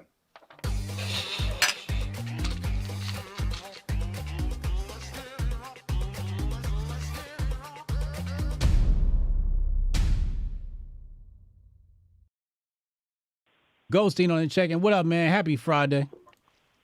Happy Friday. Great show last night. Oh, thank you. Appreciate that, man. Appreciate that. What you got for us today? Also a great show today. Oh, thank you. Thank you, man. But I want to lead off with how you get me blocked. By who? That weird bitch you was arguing with. Well, you wasn't arguing with her. What do you mean? But She blocked you? Yeah. What'd you say? I didn't say nothing. I didn't even know this bitch existed until the show started today. Oh. And so you went to her profile and found out you was blocked? Nah, I went to go read the shit that you was talking about. Uh-huh. You know what I mean? All the comments and shit, because I wanted to read like what the other people were saying. When I went to go see, all her shit was like, you know, you can't see this. You know how it look when they block you. And I'm like, what the fuck is this? So I sent a tweet over to my alt account by the same name, mind you. Uh-huh. And sure enough, that one could see it. I was like, oh, this bitch blocked me, and I don't even know why. I'm catching strays and some more shit. Never heard of the bitch till today. It's probably something else that hit the timeline, and she seems like a very emotional person, so it's probably something else you said before. You know, that triggered her to block you. Yeah. Ain't that bitch like a Twitch streamer or something? Is she? I just found out who she was today when she came at my neck. I was like, damn, you mad at me, huh? I don't know. She seemed like one of them type of motherfuckers that be sitting in a room with purple lights talking dumb shit. Purple lights. Oh, man. That's hilarious. That shit crazy. But yeah, man, hey. If anybody's looking to sit here and back up the fact that you live under a pure system of any goddamn thing, then you're a fucking idiot. There's not even any pure systems of communism. The shit don't exist in humanity. There ain't no pure system of nothing. Right. All right? The only pure thing on this planet is good or evil. That's it. Those are the only pure systems. Those are the only pure systems of functioning. And you're either on one side or the other. Now, we have the ability as human beings to, you know, bounce back and forth from time to time. But when you're doing one, you ain't doing the other. Correct. So that's how that is. Like, that's pretty much all that is. Like, you sit here trying to defend all these man-made systems of governance, talking about I'm defending. You ain't defending a goddamn thing. The only thing you defending is your ability to grift off the shit on the internet. Man. Shit is wild. Just sit on the internet and just spew shit. That's it. Yeah. Like, look at Matt Walsh bitch ass. Look at Matt Walsh bitch ass today, right? What he say? This nigga, I think he may have said it yesterday. I don't know. But he said, oh, look, they passed over Bill Belichick, the guy who won 6 Super Bowl rings, just to hire this nigga, right? This the shit he on. Right? Yeah, I saw that. It's in the bag. I chose to go with a different route today, and I'm glad you brought that up. Man, like, listen. This nigga had a 34-46 record as a head coach prior to coaching for New England. All right? He was a losing head coach. If you hire him on merit alone, then that makes Bill Belichick a diversity hire. Ooh. Talk shit. Talk your shit. Period. Like, this nigga is like, what did he deserve? I mean, what in his resume had it to where he deserved a shot at a head coaching position in New England, right? And then when they give it to him, yeah, he made the most out of it. What makes you think a nigga can't do that? Right. Matt Walsh. Right? Like, he couldn't have picked a worse goddamn example. Period, point blank. He couldn't have picked a worse example. Woke right. Woke right, man. Just saying shit to be saying shit. So I don't know, man. It's just, I don't know. The bitch blocked me. Probably good. I don't know. Because I don't really just. You know, here's my thing with the black coaches, right? Yeah. If you hired 50% of the league as black coaches, it still wouldn't be DEI. Because more than 50% of the people on the team are black. Now, you're telling me out of all these Negroes that play football in America, none of them know how to coach? Only the white man knows how to coach? Exactly. And head coach, obviously you have to know the game, right? But a lot of it comes down to, are you able to connect with the players? Are you able to get your players to play at a high level? Can you psychologically connect with them to get them to perform at their best and overcome whatever they have? A great example of this is a great white coach named Phil Jackson, who has done amazing things with the Chicago Bulls. Granted, he had Michael Jordan, but he was able to do things with Dennis Rodman nobody else was able to do with his Zen-like ways. So when you're telling in coaching, it's all about connecting the players. Now, who's going to be able to connect to a black kid better? A white guy from wherever, or a black guy from the same place he grew up with the same similar story? Obviously the black guy. So if you hired 50% black coaches, it still wouldn't be a DEI hire. It would be following in the line of the demographics of the league. Very weird argument. Yeah. I mean, the league is 90% black, man. Anybody can get hired who's white is a DEI hire at this point in the NBA and the NFL. If you're not Latino in baseball, then you're a DEI hire over there. They got that shit on lock. Yeah. So I don't know. The whole thing is nonsense. I think that as a result of the nonsense, because I'm always a proponent of tipping the scales in the opposite and equally absurd direction. So I think there should be some DEI fires. Some DEI firing? So I'm going to come up with a list, post it later on DEI, people who should be fired along the lines of DEI. Because if there's DEI hiring, there's got to be DEI firing, correct? Correct. One can't exist without the other. Right. So I'm going to compile a list later today of people who should be fired along the lines of diversity, equity, and inclusion. I'll tag you in it. Okay. Make sure you include their faces. Will do. I'm going to tag them in it too, so that way they know. Oh, smart. Genius. I love it. I'll be retweeting it. Make sure you DM it to me so I can retweet. Gotcha. All right, man. Enjoy your weekend. Hotep and Bill. Yes, sir. Hotep and Bill. Mike Has Bad Knees has a really bad take. He says kids don't listen to black men for whatever reason. What? How do you even support a claim like that? How do you even begin to quantify that?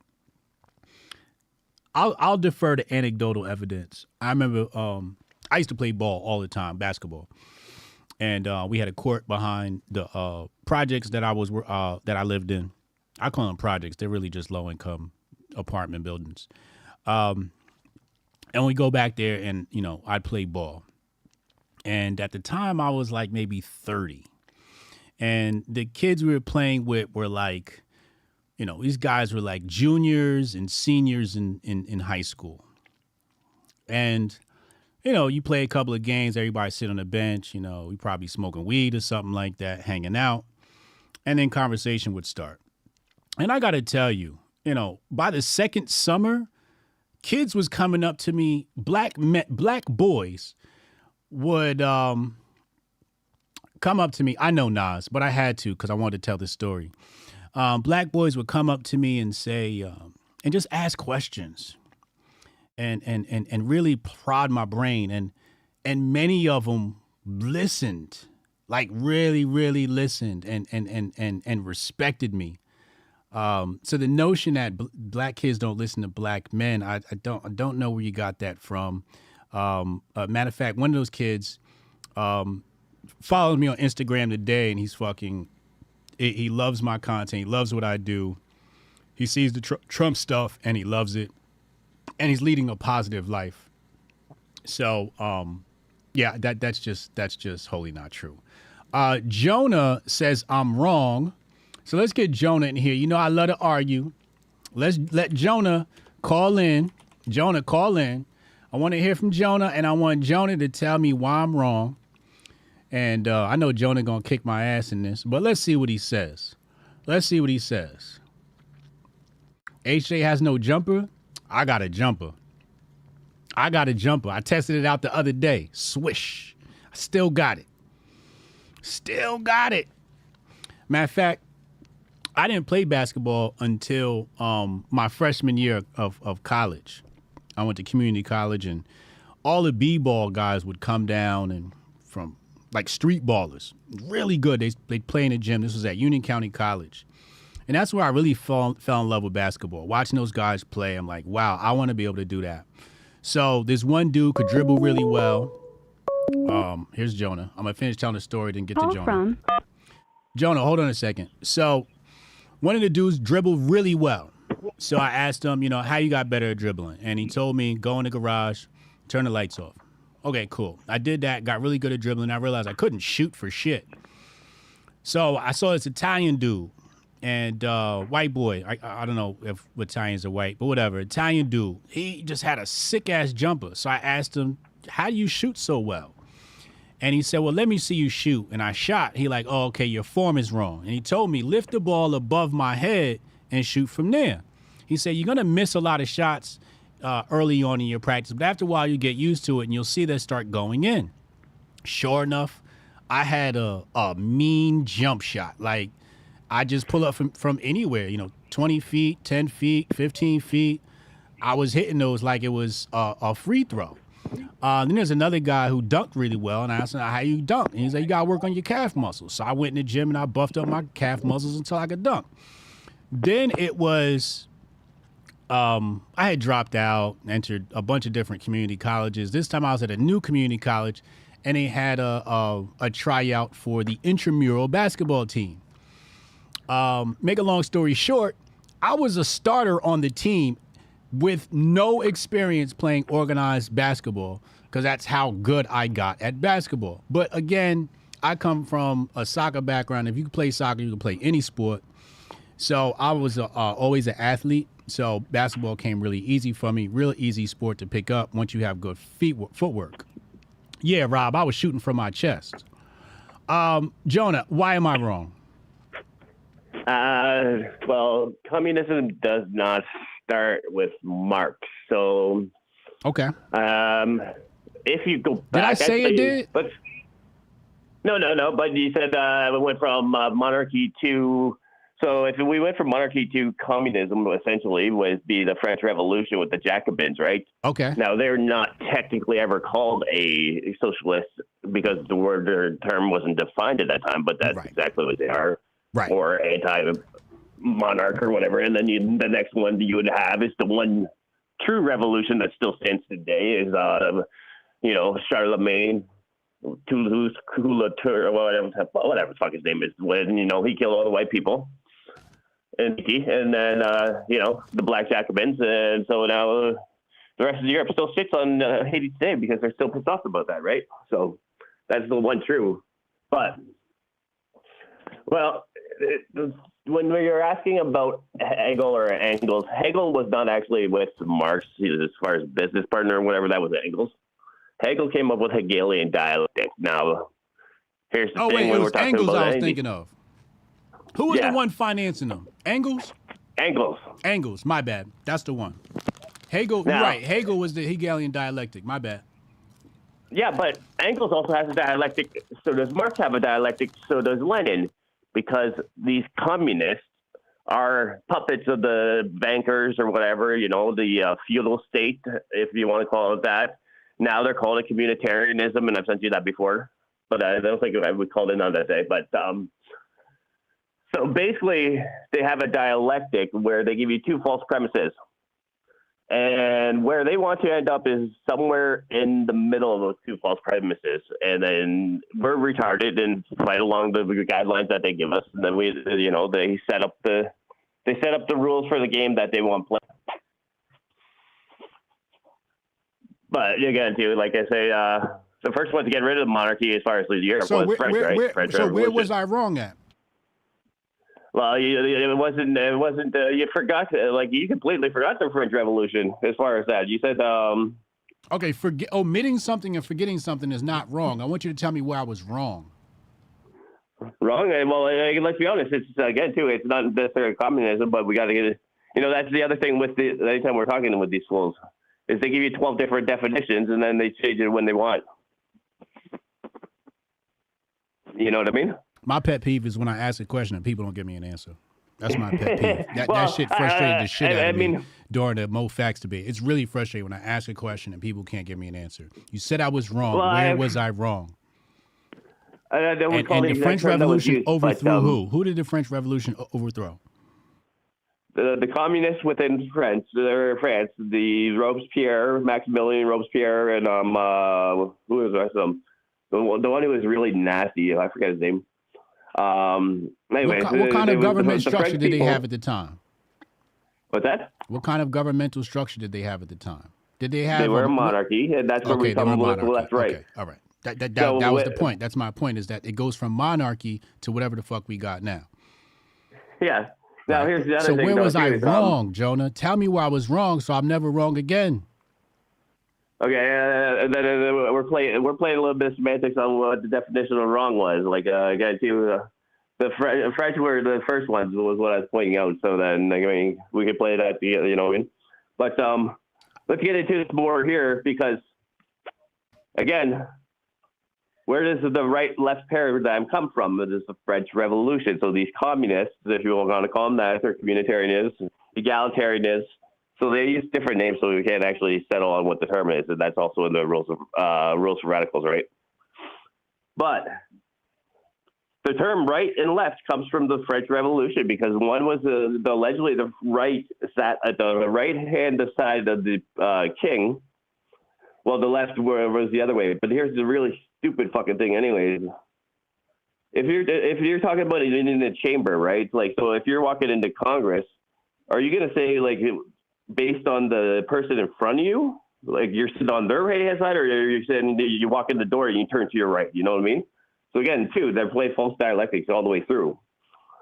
And what I'm getting at is, like, when you're arguing with these people, they're going to change anytime you put a definition or you define something. So again, too, this goes to Solinsky, who specifically says, don't ever allow yourself to be assigned a definition. You know what I mean? Yeah.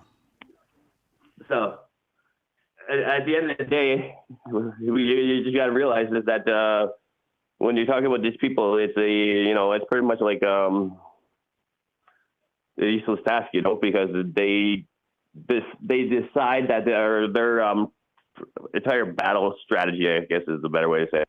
The battle strategy is to never actually define boundaries while holding you to your boundaries. Yeah. Yeah. Yeah. I appreciate that, man. I apologize if we disagree on the word wrong, but it's That's what you texted me. You said you are. Bill. This is what you said. You said you are wrong. Put me on the list. Yeah.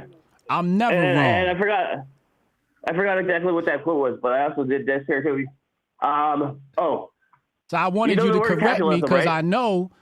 I know Jonah know his shit. So I wanted you to correct me so that I could go, okay, let me add that to my repertoire. Let me add that to my arsenal so I don't repeat that thing again. So next time you say I'm wrong, write it down so we can correct it next time. You did remind me of something. Give me 1 second here. The first usage of the capitalism in the English language, right? Do you know what that is? No, I want to know. I actually have that all set up here. I'm retarded. Here we go. Give me 1 second here. Yeah. I'm putting it I've been looking for this. Where is it? It comes from a book called The Newcomes. Now, it's William Makepeace Thackeray. Hold on. You gotta hold on a second. If you go to the DMs. Go to the DMs? All right, let me pull that up. Hold on. Yeah, I'm just dropping it now. I'm a nerd. You know I'm a nerd, so I want all the info. I don't see it yet, Jonah. Yeah, it's just It's sending now. Oh, God damn it! It's the copy and paste wasn't working. I was doing the wrong one. I'm gonna put it up on the screen as soon as you send it to me. Okay, there you go. There's the exact usage of the first language, first time in English language. Okay, hold on. Let me get this up on the screen, and then we're gonna take a look at this. I've been looking for this forever. Jonah, hit that. Okay, that. Let's bring it in. Okay, so it says here, Sam Higg, whose name was very good on change in Manchester, London, joined the direction of the Anglo-Continental. Brother died lately. The Prince. Whitmer. The Sense of Capitalism. Okay, what book is this? The book is called The Newcomes: Memoirs of a Respectable Family. Newcomes. Go ahead. Okay, respectable. Okay, let's see. Okay, I see it here. Yeah. Now, so this is book. It's satire.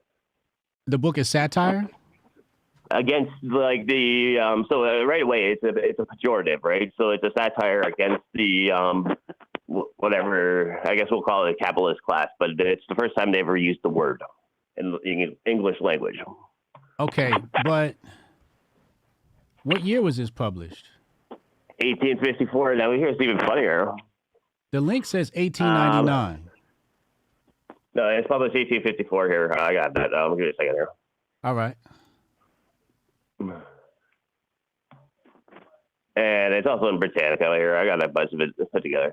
See, I'm retarded. I get distracted easily. Here, this is Okay, I see it here. I see it here. Volume 2, 1854. Yep. And this book is satire, you're saying? Yeah, it's literally about like the bourgeois, or whatever you call it. Now, and if you look at that guy whose middle name is McPeace, which is even funnier, because he's all Rothschild up as well, right? So he's like, Marx is a Rothschild by marriage, or his mother is, right? And then this guy who he first uses the word capitalism in the English language is also directly tied to all the Rothschild family, Nathan and all that, right? And one of his famous quotes there from Mr. Thackeray is that Nathan Rothschild is the banker of the kings or something of that nature. So pretty much like right as that sack the whole time. So there's definitely ways to tie that to also Marx, right? So the even fact that this came out at the same time within 4 years or whatever. Now you could also within the French, they had used it as early as like 1788.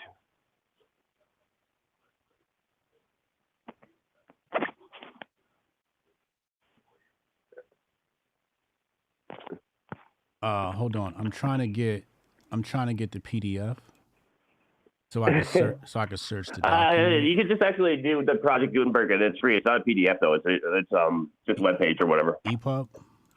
Oh wait, you said Gutenberg's got it? Yeah, Gutenberg has it. The Project Gutenberg. Whatever happened to Z-Lib? Did they ever come back? I've seen them as print actually. All right. Like zlib.to, right? Capitalism. Okay, here it is. I see it. The sense of capitalism. Yeah. Interesting. Yeah. So is this a novel or?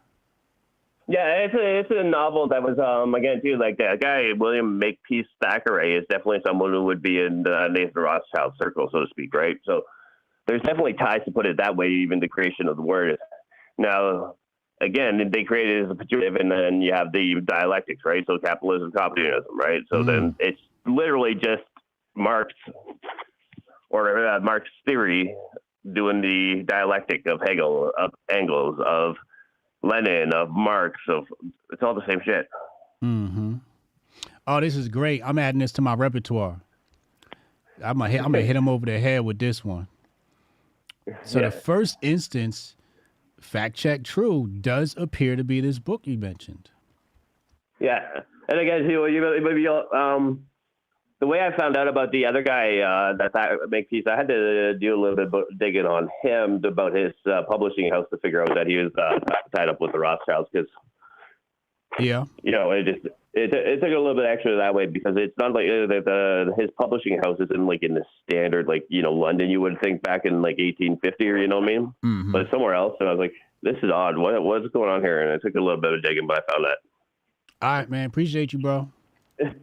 Yeah, no, Hotep and Bill. Hotep and Bill. Oh, man. Jonah hit a homer on that one.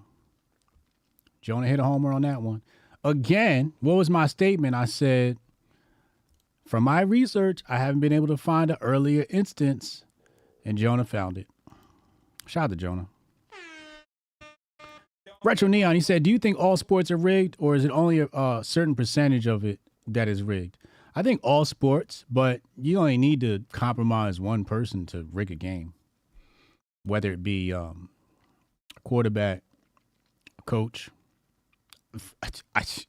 I think the clearest example of it was the Seahawks when they lost that Super Bowl to who they lose that Super Bowl to, and they were on the goal line, and beast mode was their running back.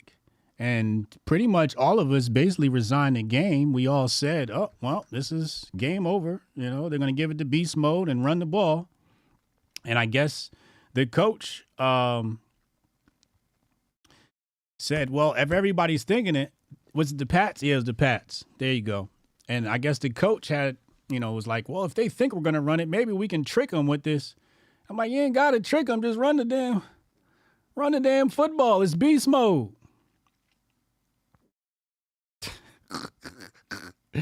And nah, it wasn't Peyton. It was Sierra's husband. It was Sierra's husband. That's who the quarterback. It was Russell Wilson. Correct me if I'm wrong, but Russell Wilson was the quarterback that year. So if you're talking about, rigged sports, maybe it was Carroll, Nas said he wasn't tackled for a loss that whole season. Damn. What was Unk's take, Carlos? I forgot Unk's take on that. All right, let's go to the next caller. Rudy, call in. Let's talk to Rudy. Let's talk to Rudy. See what Rudy got to say. But yeah, yeah, you just need to control one person. It wasn't rigged behind the scenes. Lynch and Wilson hated each other. Wilson wanted the game-winning throw. I mean, that's another part of the story. I don't know what happened. All I'm saying is, regardless of beef, you call the play. Coach got to call that play. And Coach didn't call the play. Call from Rudy the Vet. Rudy, what up, man? What's going on, brother? How you doing today, man? Good, man. What you got for us today? First of all, man, beautiful presentation, man. Thank you.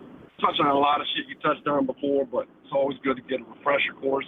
Yeah. I think you need to talk to Taylor about getting some of his handlers. Instead of just a homeschooling for elementary and high school, maybe we can get a Hotep University, man. Oh, ASAP. Yeah, we need maybe we need to get like Tanai, you, and just the ultra intelligent Hoteps and get your own university started. ASAP, absolutely. First, once I get my doctorate from Hotep University, I have like another 4 years of study left before I get my master's. So like another 2 after that, and I'll be professor level. They won't be able. Nobody will be able to fuck with me. And then I'll start teaching. There you go. Well, I think you already teach now, bro. You just get the titles and get the dough for it, bro. No, I'm not talking about certified by a university. I'm talking about I give myself my own doctorate. Yeah, but I'm talking about you get the real dough, that $100,000 a guaranteed tenure that these leftist cocksuckers get at all the universities. Oh, my damn it, man, I used to badmouth them, man. My bad, bro. But you know what I'm saying, man. A real university with real learning, man, real education, real history, man, real Hotep, man. Yes, sir. But on the sports thing, man, that's a bad call. I mean, that's a bad call. I don't think that Super Bowl was really rigged. I think that was just a terrible play call. But if you want to look into how rigged the leagues really are, go on and look at, I think it was like the 2002 Lakers versus Kings series when the Kings were up 3-2, getting ready to close out the series. Went into the fourth quarter with a 26-point lead. And a referee named Tim Donahue that has been federally charged and been put in prison for rigging basketball games was the referee of that basketball game and said the league said we want Game 7, where they then called 26 fouls on the Sacramento Kings and sent the Lakers to the line like 30 times in one quarter, and the Lakers ended up winning. They got their seventh game. They got their seventh game, and they got their revenue, man. And when he came out a few years ago and started doing his podcast and everything, especially the one where he was on the Rasheed Wallace podcast, and Rasheed and him were arguing, but he was apologizing to Rasheed. That's the day the NBA died for me. I'll never watch the NBA again, man. It wasn't as much as the social justice bullshit it was more about. That's just pure rig, man. They're going to put their stars into positions to exceed so they can get the revenue. Yeah. As of Matt Walsh, Clay Travis, and all the other woke righties talking about, oh, Bill Belichick should get this job and this is DEI. I don't ever take football advice from someone who's never played a down of football in their life, man. So, you know, take it with a grain of salt, man. They're the woke right, dude. Bill Belichick's 71 years old, man, and he's tied his wagon to the greatest quarterback that ever played the game, man. Love him or hate him, Tom Brady is probably the greatest football player that ever played that sport. I'm not mad at that. And since that man has left, that organization has put together one winning season since he left. And they utterly failed this year. So Bill Belichick is washed in the league. If you now in this day and age of podcasting, you listen to these NFL guys and they talk about the Patriot way, the only reason dudes put up with the bullshit that Belichick and his staff up there in New England did to them with their contracts, not valuing what they do. You can look at how many star players came there and got shipped out when it was time to get paid. Is because they were winning rings, dude. And the minute the ring started going away, the minute Brady walked off and did it somewhere else, and you can see how players, even with Brady, when he went to Tampa, how all the free agents that wanted a ring ran down there because they knew, the league knew that it was Brady driving that thing, the talent on the field and not the coaching. So, you know, I don't think that I think NFL teams know what they're doing. You know, I know Raheem Morris just put together a hellified defense out there in Los Angeles for the last 3 years. But I mean, once again, man, the woke right on Twitter is causing more division than the left, man. More division than the left, man. Every single time. More division than the left, man. And I got one question for you, man. One question for you. Yeah. So last night, you talking about any white people in the chat watch the Cat Williams thing, let me know. And I said, hey, man, I watched that whole thing through to through. And you said I don't count. I want to know why I don't count. Why don't you count? Yeah. Because you Rudy the Vet. Yeah, I mean, I am the vet, but come on, I'm white, man. No, no, you're not white. No, just because I'm not a stiffly ass lily white fucker, man, doesn't mean I don't count as a white guy watching the thing, man. I finally thought I had you pigeonholed into being wrong. And I'm going to tell you something, man. Okay?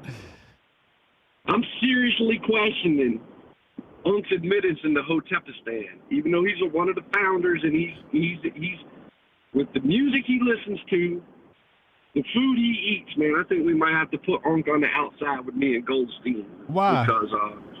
Because Unk has, man, that man. Listen, man has the worst taste in hip hop. Okay, he does have the worst taste in hip hop. His taste in music is trash. Defending this, like I'm not a fan of Beyonce, but I'm also like all that R&B. You know, when I go to R&B, I go to Mary J, man. I go to Toni Braxton, man. I go to old school shit, man. I think all this new Destiny's Child pop R&B shit is trash just as much as Taylor Swift is trash. Because I don't call her Taylor Swift, I call her Trailer Swift. Because that chick's fresh out the trailer park, man. But him sitting here saying that Taylor Swift is talented, I mean, Taylor Swift is a plant, an industry plant, man. Now, when he talks about Adele being better than Beyonce, I agree with him, bro. I think Adele is, man, when she sings, man, her songs, man, her voice, it kind of reaches people, man. So I always agreed with him on that. But when he starts breaking down his gym playlists, and I don't hear nothing out of the 1990s from New York. Like when you said you had the Tikal CD on yesterday, dude, I was bouncing around in that tow truck. When I first stepped on the scene, Professor Satrified, sent back to the lab like they were being chased by homicide. Yo, that was one of the best, man, that was one of the best mood joints out there, man. So until I hear Unk talking about some Mobb Deep, some Nas, something, man, give me something out of New York in the 1990s, Unk, man. I think the Mobb Deep album goes so hard. Man, the infamous in the gym, man. That first Mobb Deep album, that shit goes hard in the gym. Bro, I gotta bro, in the gym, right? I got 2 playlists, man, because I got a rock and roll playlist, right? Well, it's called the rock playlist. I got Metallica, Iron Maiden, Black Sabbath, real hard rock and roll for the cardio days. And then when I got days when I'm trying to pull weight, I got a Queens playlist with Nas, Mobb Deep, Mega, Capone and Noriega. I mean, Unc is in there talking about I got Drake on my gym playlist, man. What is he doing, dude? What is he doing, man?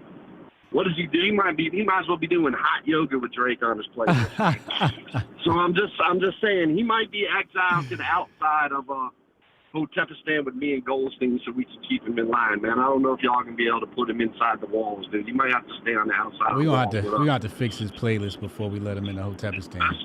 Especially with this man talking about I went to Longhorn Steakhouse and got a burger. Dude, what the fuck is the point of go to Fuddruckers, homeboy? I know they got Fuddruckers up there in Exton, Pennsylvania. Huh? What are you doing, dude? Yeah. Come on, man. I mean, if you're going out for a burger, there's a lot better burger joint than the Longhorn Steakhouse, man. Yeah, that's what I was gonna say. Like, when it comes to food, you either go to the bottom or you go to the top. You don't spend more for bottom food. No, and you don't go to a steakhouse for a burger, dude. You go to a burger. Also Even true. If you went to Red Robin, homie. Yeah. Come on, huh? Man. Red Robin got some Man, fire burgers. I'm just a little disappointed. I mean, his musical playlist has been disappointing me for the last year, but I mean, for him to try to defend Longhorn Steakhouse, talking about what'd you get there? A burger and chicken fingers? You ain't even eating what's designed to be eaten there, man. It's like going. Then when he defined Red Lobster, man, I almost wrecked my truck, dude. When he defended Red Lobster, I almost wrecked the truck. I can't. But then again, I refuse to do Red Lobster. I'll do Olive Garden. I won't do Red Lobster. Bro, I'm from Norfolk, Virginia. We have some of the finest seafood on the planet, man. We have some of the finest mom and pop seafood restaurants on the planet. Everything's fresh, and I understand good seafood, man. Red Lobster should be burnt to the ground, man. That farm-raised catfish. But the cheddar, like you said, you go to the grocery store and get some of them Red Lobster cheddar biscuits, throw them in the oven, they're not bad. But anything else from Red Lobster is uncivilized. And I've already got on you about the Olive Garden, bro, because you're from Jersey, and there's just way too many mom and pop Italian spots for you to ever dabble with Olive Garden. But that's for another day, brother. It's Friday night, man. Peace to the Hoteps, man. Peace to everybody, man. Remember, the Grifties is coming. The vets bringing the fire. We're gonna have a blast, y'all. Anybody who's Chief Keefing, man, I got you, man. The vet's coming to bless everybody. Hotep and Build. See y'all March 8th and 9th, man. I'm out of here. All right, man. Hotep and Build. We're gonna go to the next caller. AK calling. I know AK gonna tell me something I didn't know. Yo, this lady is wildin', yo. 3:20 p.m. Moron still doesn't reality that this how you know she angry. She just got like errors, like proofread. Take a breath and proofread, Carolyn. Moron still doesn't reality that realize that the left defines capitalism as private property ownership. This is why you don't listen to low IQ internet fame whores. Damn. I'm a low IQ internet fame whore. That's a good one. I want to put this tweet on a shirt. 3:20 p.m. Like lady, like call from. My show started at 2 p.m. I had not responded to you, and here you are, hour and a half after I started the show, and she says, "I see the stupidity continues. It's cool, bro. Keep showing your low IQ." I feel like this is it's like a way to say nigga without saying nigga. I feel like this is what do you call it? Soft racism. It definitely is that, yeah. Is that what it is? Is this soft racism, AK? Yeah, I think it's soft racism, but I think it's fueled a couple of things. Number one, it's fueled by something else I'm going to just at least mention. Today's stream, we'll say the word or the phrase of the day is cognitive dissonance. That is what your stream has inspired in anyone, whether Hotep or not, that actually is interested in challenging the beliefs that they hold. Yeah. And cognitive dissonance is painful. Yeah. And so if you're not in a place where you are, expressing gratitude in the things that you learn that challenge your beliefs, you will usually respond with ignorance, and you will respond in a way that you feel like you're being attacked, like your whole world is being turned upside down. And so if you're not coming from a place of gratitude, that will come off as soft racism, because that's like the animalistic brain mechanism where, you feel like you're being attacked, so then you attack back. And that comes through in forms of soft racism and, making pedantic arguments or, attacking someone not based off of the merit of the conversation or points, but rather going after personal stuff. But yeah, man, I mean, listen, this is the reason I wanted to call in is the cognitive dissonance that I'm experiencing. It is painful.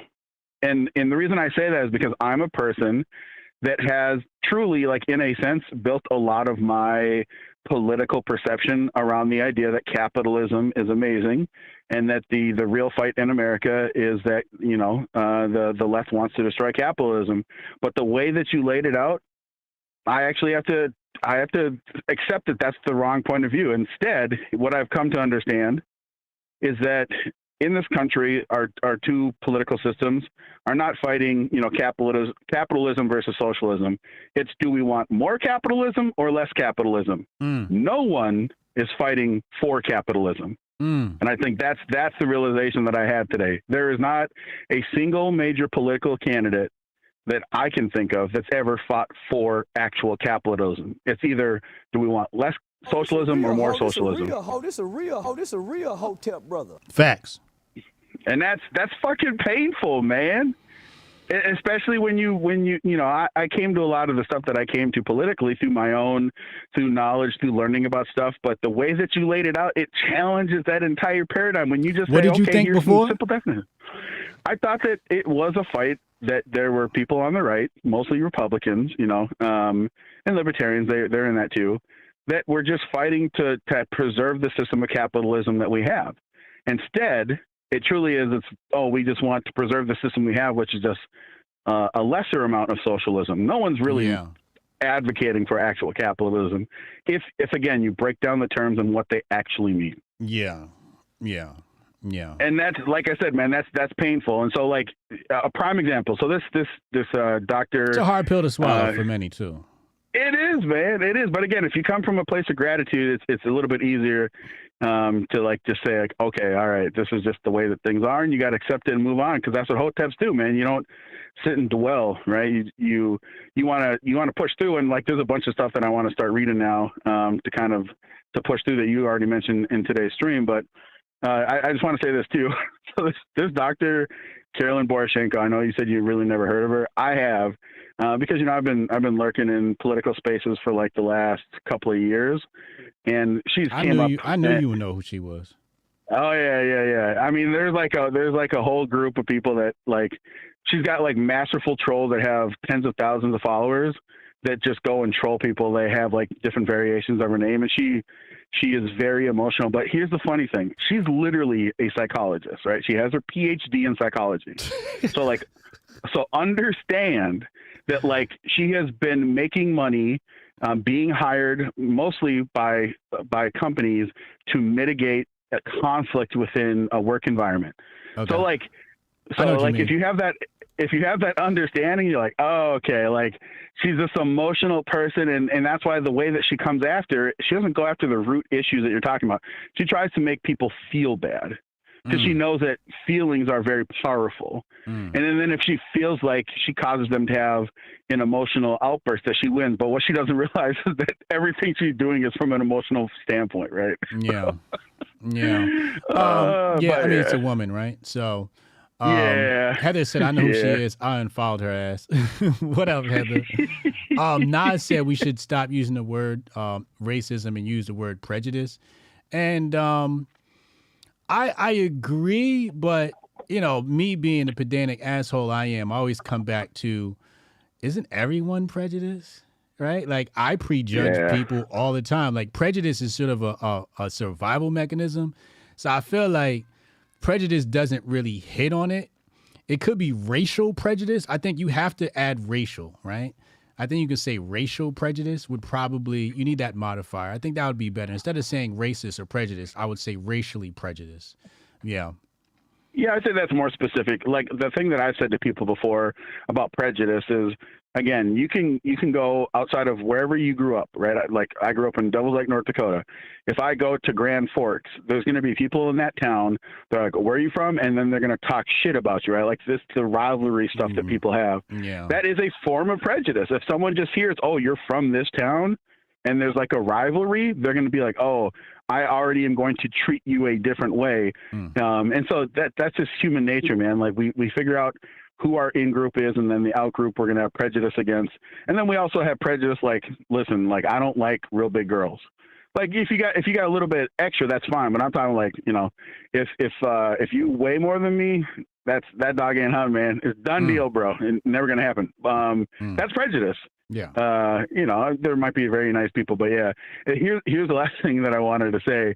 Like in this breakdown of your analysis, man, I think that it's impossible to actually argue that with a Federal Reserve System, unless that is completely disbanded and discarded, you won't be able to have an argument about actual capitalism. Because like you said, when the money supply is being created and propped up, even if as a capitalist, you go and you start a business and you ask the government and they say, sure, and you get to take profits, you know, you're never going to be able to actually enter. You'll never be able to enter that market without the Federal Reserve's, agreeance, right? Like if they don't give a bank money, then you can operate trying to do whatever you want, but you're not going to be able to have the currency that you want unless, again, you know, we're talking about crypto.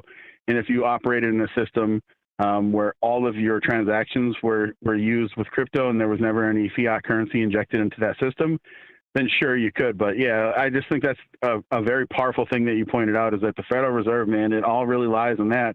So until that, like I said, man, it's not about, you know, is it capitalism versus socialism? Is it more capital, people that want more socialism or less socialism, and no one is arguing for capitalism. But all right, man, that's what I got for you, bro. Hotep and Bill, man. I appreciate you, man. Peace. Yeah, I mean, in that instance, Nas, I was using the term racist loosely and jokingly. You know, I wasn't being serious. I was like, is this racism? You know, it's just banter. What else do we have here? I opened up a whole bunch of new ones. He said, Brainstem's Ghost says, people in the chat saying she's watching the show right now. I feel bad for her because she's watching this show. I know she feels sick. Anyway, says, if you want to see that fraud, Dr. Carolyn, get destroyed by Hotep Jesus, here you go. And he says, yeah, that was a tough one. Here I am trying to impress upon her that she probably could spare herself by making an enemy here. By drawing parallels between the wording of their positions, it was mostly a whole lot of this on repeat. I never even disagreed with her. Yeah. Capitalist influencers, you have seriously got to do better than this. Members within your own communities might not see everything 100% the way you do. Sometimes it's 90%. You can't treat casual followers as if they require cult-like attention to your content. Yeah. And again, like I said, moral of the story in the beginning of this stream, what did I say? Hotep Jesus don't argue with women. He says, bro, allow me to be clear. I'm going to block you if you don't stop arguing and start actually learning. Damn. If I'm really one of your favorite influencers and you really follow my work, go watch the class in my pinned tweet and put your energy towards that. Otherwise, block. Then we got this Eminem diss. Y'all want to hear this Eminem diss? Let's listen to the Eminem diss. New Eminem, Doomsday 2. First I'm a shredder, burst like I had a personal vendetta. Words come together like birds of a feather. Till I need a walker like Herschel. I'm better than all of you fucking little twerps put together. But I'm not trying to be controversial. I'd rather talk about shit with the purpose that matters. Like who had the second best verse on Forever. Now I got a riddle. One condition, you mustn't laugh. Okay. What is the opposite of Benzino? What? A giraffe. Go with his neck, how the fuck is that? How can I go with something he doesn't have? Can't do it. Can't do it. I'm sorry. Can't do it. I can't do it. It's not the Eminem I remember. It's not the Eminem I remember. Can I pull up some old Eminem? Let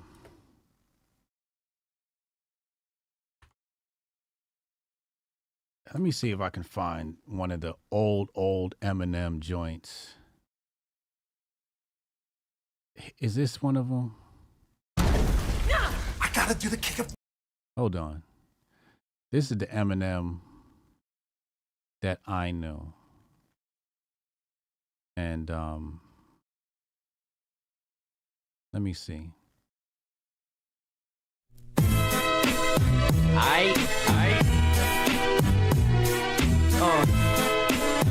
Slim Shady. Yo. It's only fair to warn, I was born with a set of horns and metaphors attached to my damn umbilical cord. Warlord of rap, the bastard with a 2x4 board and smashing the Honda Accord with a 4-door Ford. But a more toward drop on an acapella, the chopper fella, the mozzarella worse than a helicopter propeller.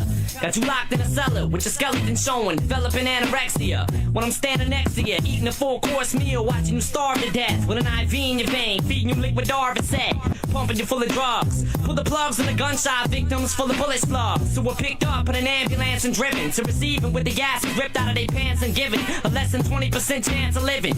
Have a possible placement as a hospital patient, storing the dead bodies in grandma's little basement. Dr. Kevorkian has arrived to perform an autopsy on you while you scream, I'm still alive. Driving a rusty scalpel in through the top of your scalp and pulling your Adam's apple out through your mouth.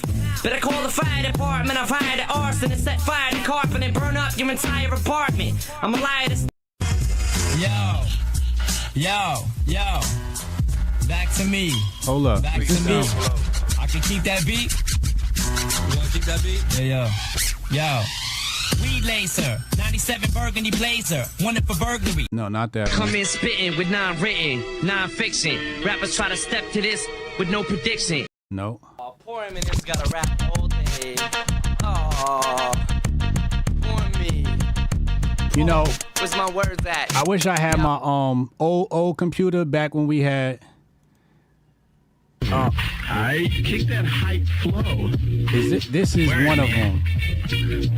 Back when we had Napster, and you had to get your music from Napster.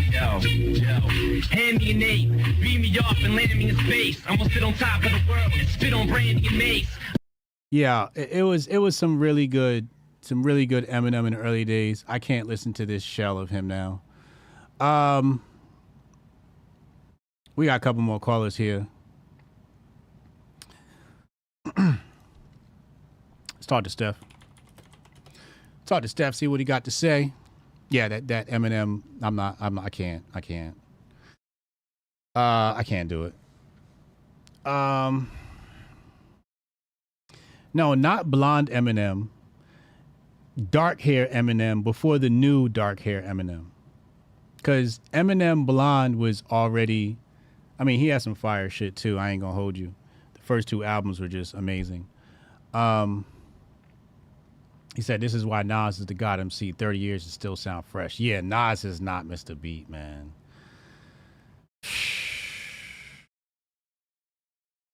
Yo. How did that freestyle go with Eminem?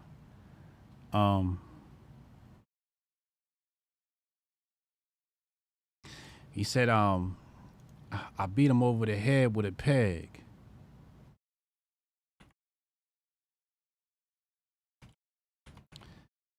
What freestyle was that? Give me hard, Go to bed with the keg. This one. Met a retarded kid named Greg with a wooden leg. Snatched it off and beat him over the head with the peg. Go to bed with the keg. Wake up with the 40. Mixed it with Alka-Seltzer and Formula 44D. Forget an acetab, I strapped the whole sheet to my forehead. Waited till it absorbed in and fell to the floor dead. No more said, case closed in a discussion. We blowing up like spontaneous human combustion. Leaving you in the aftermath of Holocaust and traumas. Cross the bombers, we blowing up the house, killing your parents. Coming back to get your foster mamas. And I'm as good at keeping the promises Nostradamus, cause I ain't making no more threats. I'm doing drive-bys and tinted Corvettes on Vietnam war vets. I'm more or less sick in the head, maybe more cause I smoked crack today, yesterday, and the day before. Saboteur, walk the block with a Labrador, strapping more corral for war than El Salvador. Foul style galore, verbal cow manure, coming together like an eyebrow, and I'll be sure. That's the Eminem I know. Eminem. Busted. What? It's only fair to warn, I was born with a set of horns and metaphors attached to my dang umbilical cord. Warlord of rap that'll bash you with a 2x4 board and smash into your Honda Accord with a 4-door Ford. That's the Eminem I knew. That's the Eminem I knew. This new guy, he's not the same. Yeah, I gave up on him when he attacked Trump too. Yeah. I had to let it go. I was like, damn, yo. Old M would have been MAGA hat. If Eminem came out now, he'd be a hardcore right-wing conservative. There wouldn't be a Tom McDonald. It would be Eminem. He was so counterculture. Nas said his flow was crazy. Well, he got his flow from Master Ace. Let's not forget. So you can't talk about M without talking about Master Ace. Master Ace was his inspiration. But yeah, new Eminem, not gonna work. He said old Eminem would have been a groiper. Word. M sound like he's trying to keep up with the younger generation. Call from. Sorry, what up, man? What you got for us today, bro? What up? Shit, man. You just talk up, I can't hear you. You just took me back, man. Took you back? You remember them old Eminem freestyles? Yeah. Bruh, that was one of my favorite mixtapes, like the freestyle manual, man. Like, oh man. Remember that mixtape?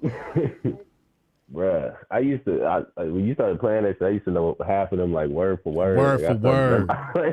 I started rapping along to that shit. Word for word.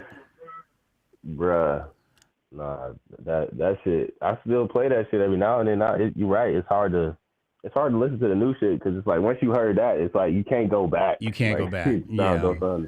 Yeah, you can't go back. Yeah. But I'm surprised you actually ended up going. I guess you weren't really going back and forth with her, but I'm surprised. I guess I'm not surprised this happened. But I'm surprised you didn't know about her. Nah, I don't. I don't be paying attention to these people.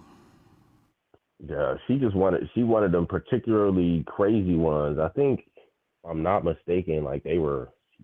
You were right. She like got them one of the weird beliefs where I think she said something about thinking that everybody chooses their experience before they come to Earth or something, and that's what she believes about the Holocaust or something like that. Like, yeah, there was a whole controversy about that at one point. Like, she think they like chose to experience that before or something like that. That's the kind of weird mystic belief she got.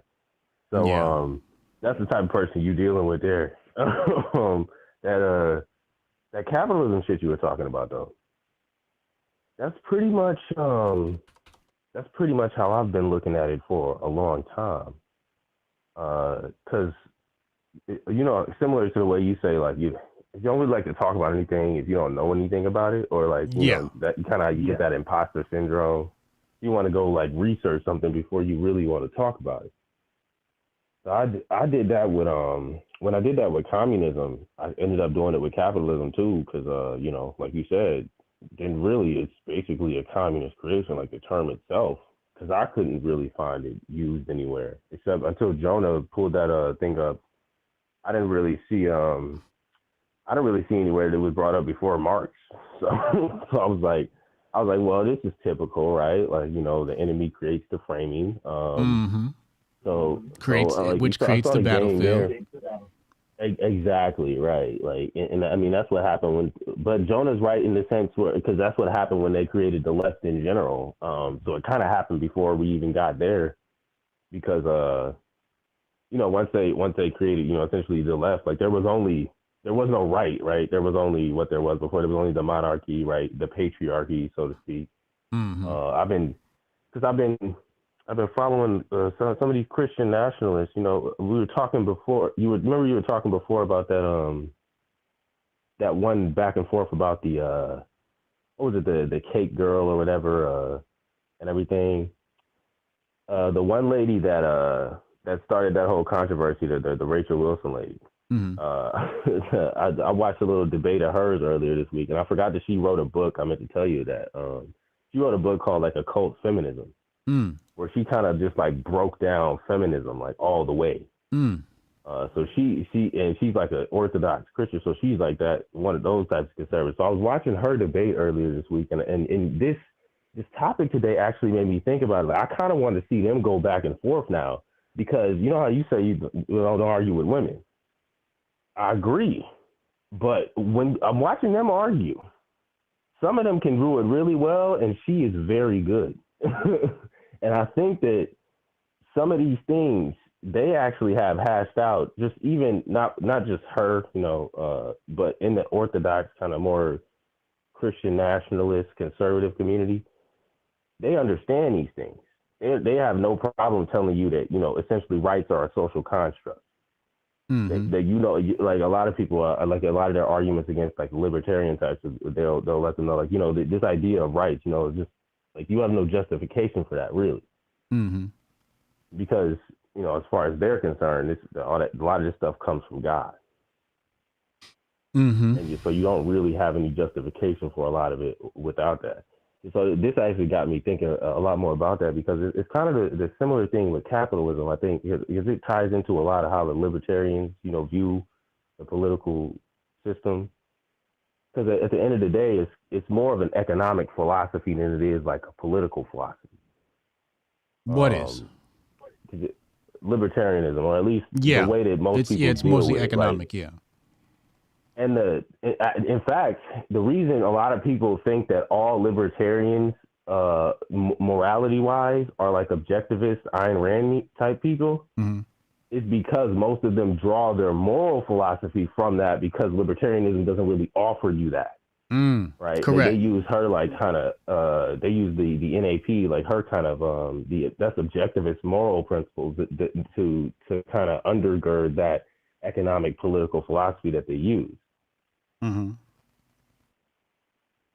it just seems like I mean, like you said, like capitalism, and she said herself, it never really existed. So the best we're really doing is trying to get closer to these two things. So we're always kind of merging the two.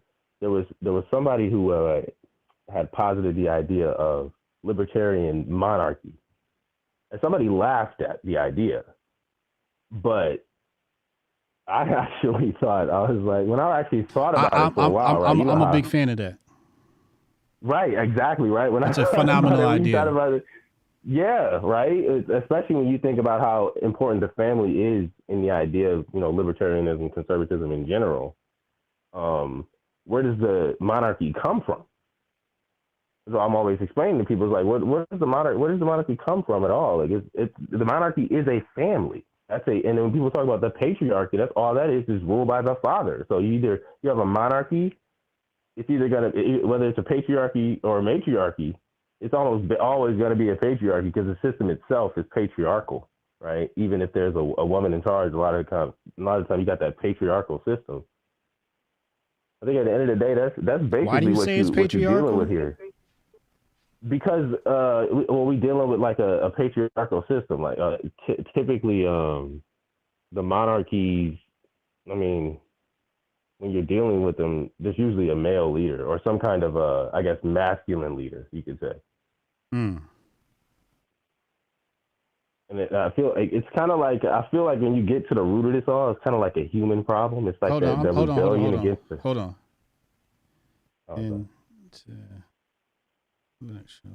Sonny Johnson was texting me. So why do you say it's a patriarchal system? A patriarchal system because it's like ruled by the father, because that's basically all like patriarchy means at the end. Yeah, but why day. is the system patriarchal? Because it's a king? Yeah, And because it's a family, right? Because the monarchy at the end of the day is typically you're going to have some kind of family that starts You think it all. a family is patriarchal? Well, typically, ideally, it is and should be. Like Ideally, the man it should is the be? leader, typically, right? The father, yeah. Yeah, the father I don't is agree the with leader. that. I don't agree with that. I got a different premise. I got a different theory. Really? Yeah, my theory is that the nuclear family is naturally matriarchal, and the man is really like an assistant. And in order to understand this, or the way I came to this theory was I watched all these animal documentaries. I watched documentaries about insects, et cetera, et cetera. But when you look at bees, ants, all of that is in service to the queen. So, when you talk about things like lead, right? Like the ants build the home, like literally, right? Or bees build the hive, literally. They go out, they hunt, they get the food, they bring it back home. The queen, pops out babies, basically. When you look at lions, I actually agree with that. Yeah. When you look at lions in nature, it's a rough life for the man. When a lion pride, as it evolves, when the male, because usually you only have one male, when the male becomes too old, the females kick him out and replace his ass. And they do most of the hunting. But sometimes there's, times where there's a buffalo and they can't get them, so they need assistance from the male. I view humans very much similarly, where everything a man does is basically for a woman. We go get fancy cars and all of that stuff basically to attract women. We go get money to attract women. And a lot of this, by looking at the dating market, you can also see the imbalance in power. For example, the only thing a woman needs to attract a male is beauty. That's it, right? A man, however, he needs beauty. He needs, and when I say beauty, I mean needs to be in shape. He's got to have power. He's got to have money, right? Whereas a woman, like no man's picking a woman based upon how much power or money she has. He's looking at her body and her face. So if a woman just naturally just takes care of herself and is not a complete moron, she can date anybody she wants. A man can look good. He cannot date anybody he wants. He's got to have money and power. And some women date based upon status as well. And that to me does not denote a patriarchal species. It denotes a matriarchal species. And then when you look at the scientific aspect, I've always said this, but every human starts out female. Well, I do. Yeah, well, true. I do agree with that. This specifically, I think. The truth of the matter is, most people who have a problem with this are white men. White men equate what I say with like simping and things of that nature, because they come from a patriarchal mindset, right? Where they're taught that they're the head of the household and all of that stuff, where it's more or less about men doing what men do best, which is build and create structure and set boundaries and protect. But everybody knows without a woman, it's not a home. Like a woman really makes it a home. Right. But exactly. People would and call that simping, and I don't really call that simping. I call that nature. This is what, okay, so this is actually what I was getting at. So this is perfect. So you actually brought it to the perfect point. So we talking, what you exactly said, it's kind of like the society itself, we kind of create and build and structure all that for essentially to be the home for women. Yeah. Right? But the economy, who are the main consumers? Women. And they kind of control, and you see how much control does the economy have over a society? When you were talking about war, right? Like I remember you were talking about war. Like, what was the most important part of war? Yeah. If you So this is another key thing. Like these is kind of that forever. I'll show you another like, you know example. How they say, I'll show you another example. At the age of 18, many women now defect to OnlyFans, and they're now like out earning men like 10-1. Right. And it's because of men, right? Like if men had discipline, that market wouldn't exist. A man can't turn 18 and start stripping and make the same amount of money as a woman. He's got to like really put in work, and all that just goes back to the natural worship of women and just in nature. Yeah. So yeah, you know, when it comes to the human species, like I said in my book, the Unbreakable Rules of Masculinity, the chapter 2, I think, says women are the apex predator. That's true. That's true. I saw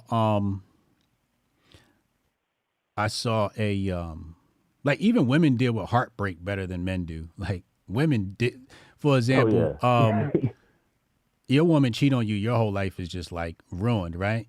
I saw a video earlier where a woman called her husband cheating, and her husband texted another girl on Facebook, "Happy birthday." So the mother went and got a birthday cake and made the family, including the kids, sing happy birthday to his mistress. Like that is just like ultimate levels of pettiness. You know what I'm saying? And only a woman would do something like that, right? So it just goes back to like how different women are than men. It's really insane. Men are technically the weaker part of the species. We just have the physical capabilities of things. And women have been reduced dramatically from their role. Europe spent a tremendous amount of time making sure women weren't educated. And the reason why they did that, I believe, is because they knew about the power of the woman. That's, and I was also going to say, like, would you say women have a stronger power in numbers or individually? You said what? Would you say they have stronger power in numbers or individually? Women? Yeah. I mean, everything usually comes with stronger numbers until a certain point. There's like a breaking point where you have too many numbers. There's like an optimal population set for whatever you're dealing with, right? But if you look at, again, right, coming back to my premise that women are the elite part of our species, women don't have female friends.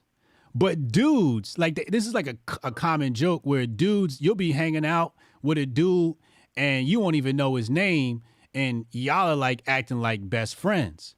A woman get around another woman, she becomes territorial, she's judgy. Yep. Women don't have that camaraderie like men do. And that comes back to the fact that she's an apex predator, and the woman believes I am the only one and all of these men should worship me. So if there's a girl in a room and she's a 7 and all the other girls in the room are 5s, the guys are giving their attention to the 7. But when the 8 walks in the room, that 7 feels destroyed. And then the 8 and the 9, whatever, gets all the attention. So again, coming back to this like nature thing about women operate on a solo basis. Yeah.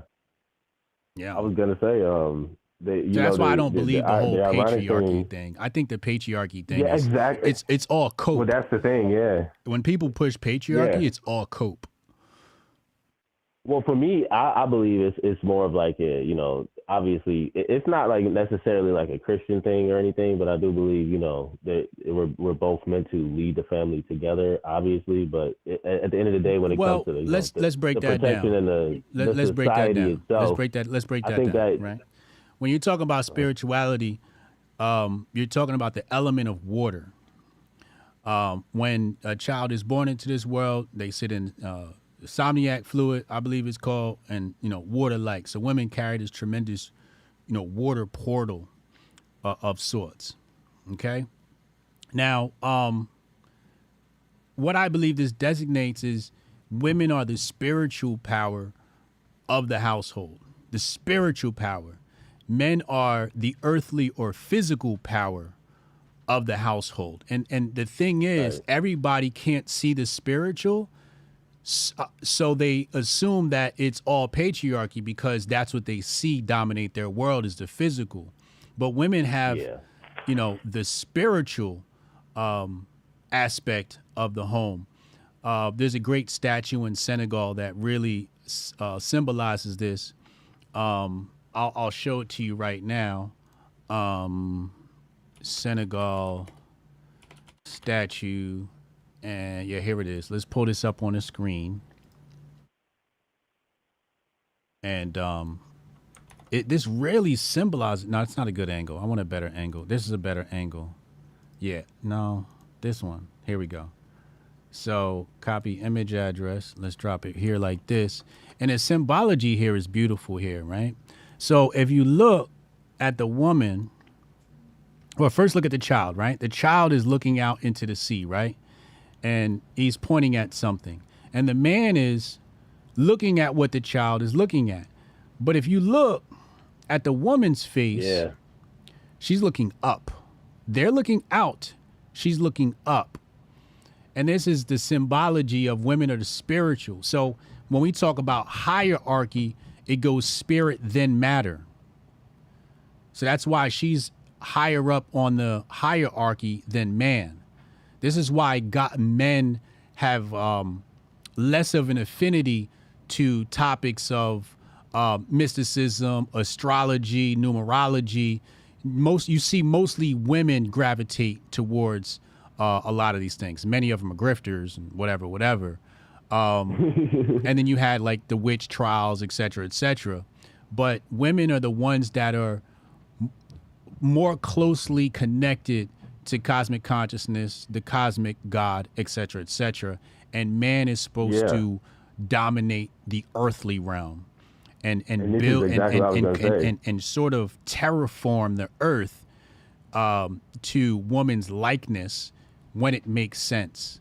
But man also has to be able to provide rigidness for the woman. So the issue is women don't understand this earth. They don't understand when we start talking about money and economics and all these different things. That's exactly what I was gonna women say, they don't compute in their mind. All they default to is emotions and an emotional side of things. And that's what the Democrats tap into is the emotional side of things.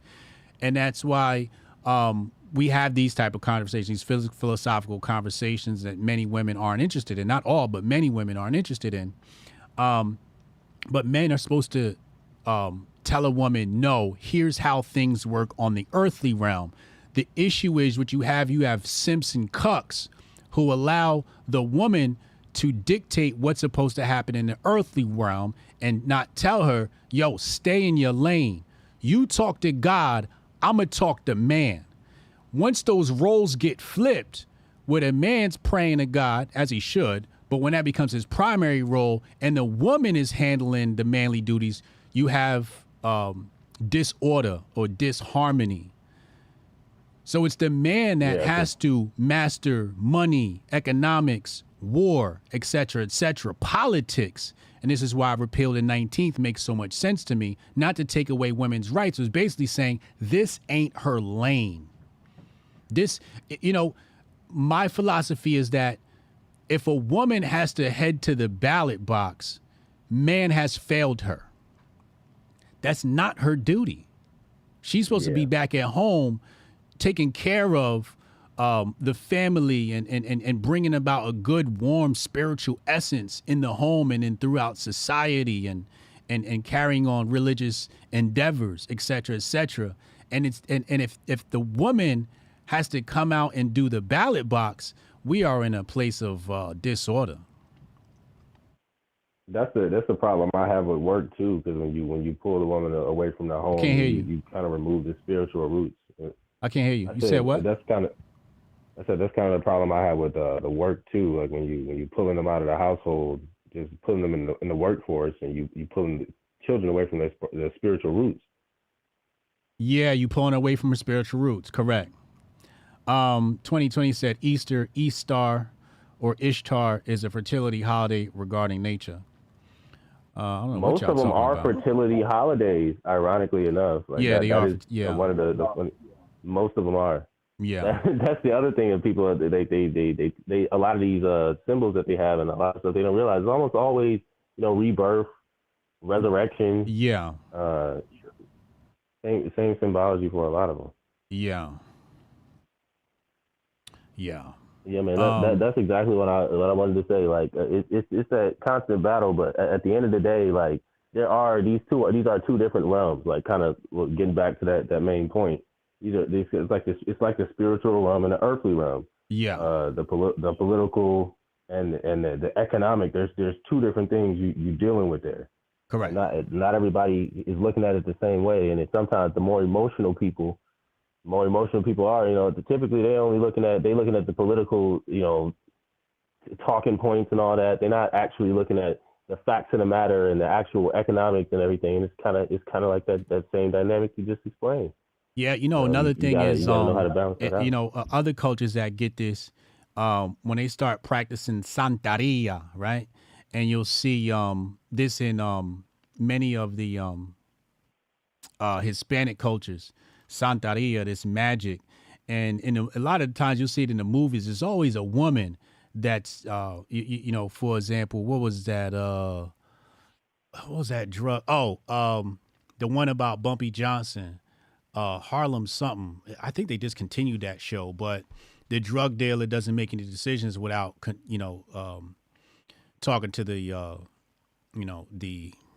what do they call the witch? Like a female shaman, and she does the Santeria, throws the bones on a table and all of that shit. But yeah, I know what you're talking about. But that's really what's supposed to happen is like when man goes out to war, the woman is back home cooking up brew and potions and, because that's really part of the alchemy of things, cooking up the potions, and the potions are full of like coca leaf, and then they give it to the soldiers, and the soldiers are high on cocaine, and then they become stronger and faster and sharper, and these stimulants help. And then she's praying in the background, and, all of that mystical stuff comes into play. And nowadays, the roles are reversed, where you got men praying and women are out there in the streets protesting and voting. And it's just like, yo, that's not your job. Godfather of Harlem, that one. Bruja, thank you, Bruja. That's spiritual protection. Yeah. That's my mama prayed for me to have that every day of my life when I was a kid. That spiritual protection before you go out and face the world. Yeah. Here go the Bruja. It's the Bruja I got on the screen right here. Bruja. Yeah. Bruja? Yeah, that's the I believe that what is this? Is this what does it mean? Witch or sorceress? Yeah. They got the Bruja.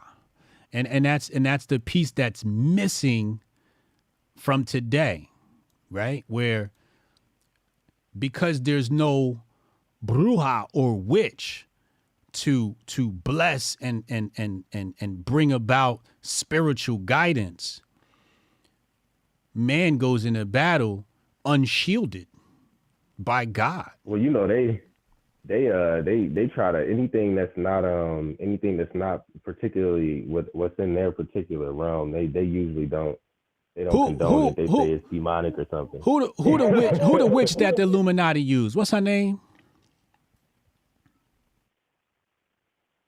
The one in the Jay-Z video. What's her name? The main Illuminati witch. Oh.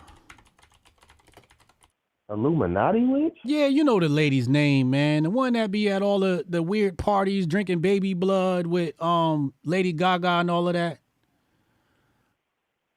Oh shit, I don't know her name. You know her name. Abramovich. Thank you, Anarch Canuck. Abramovich. See, like the Illuminati knows these things, right?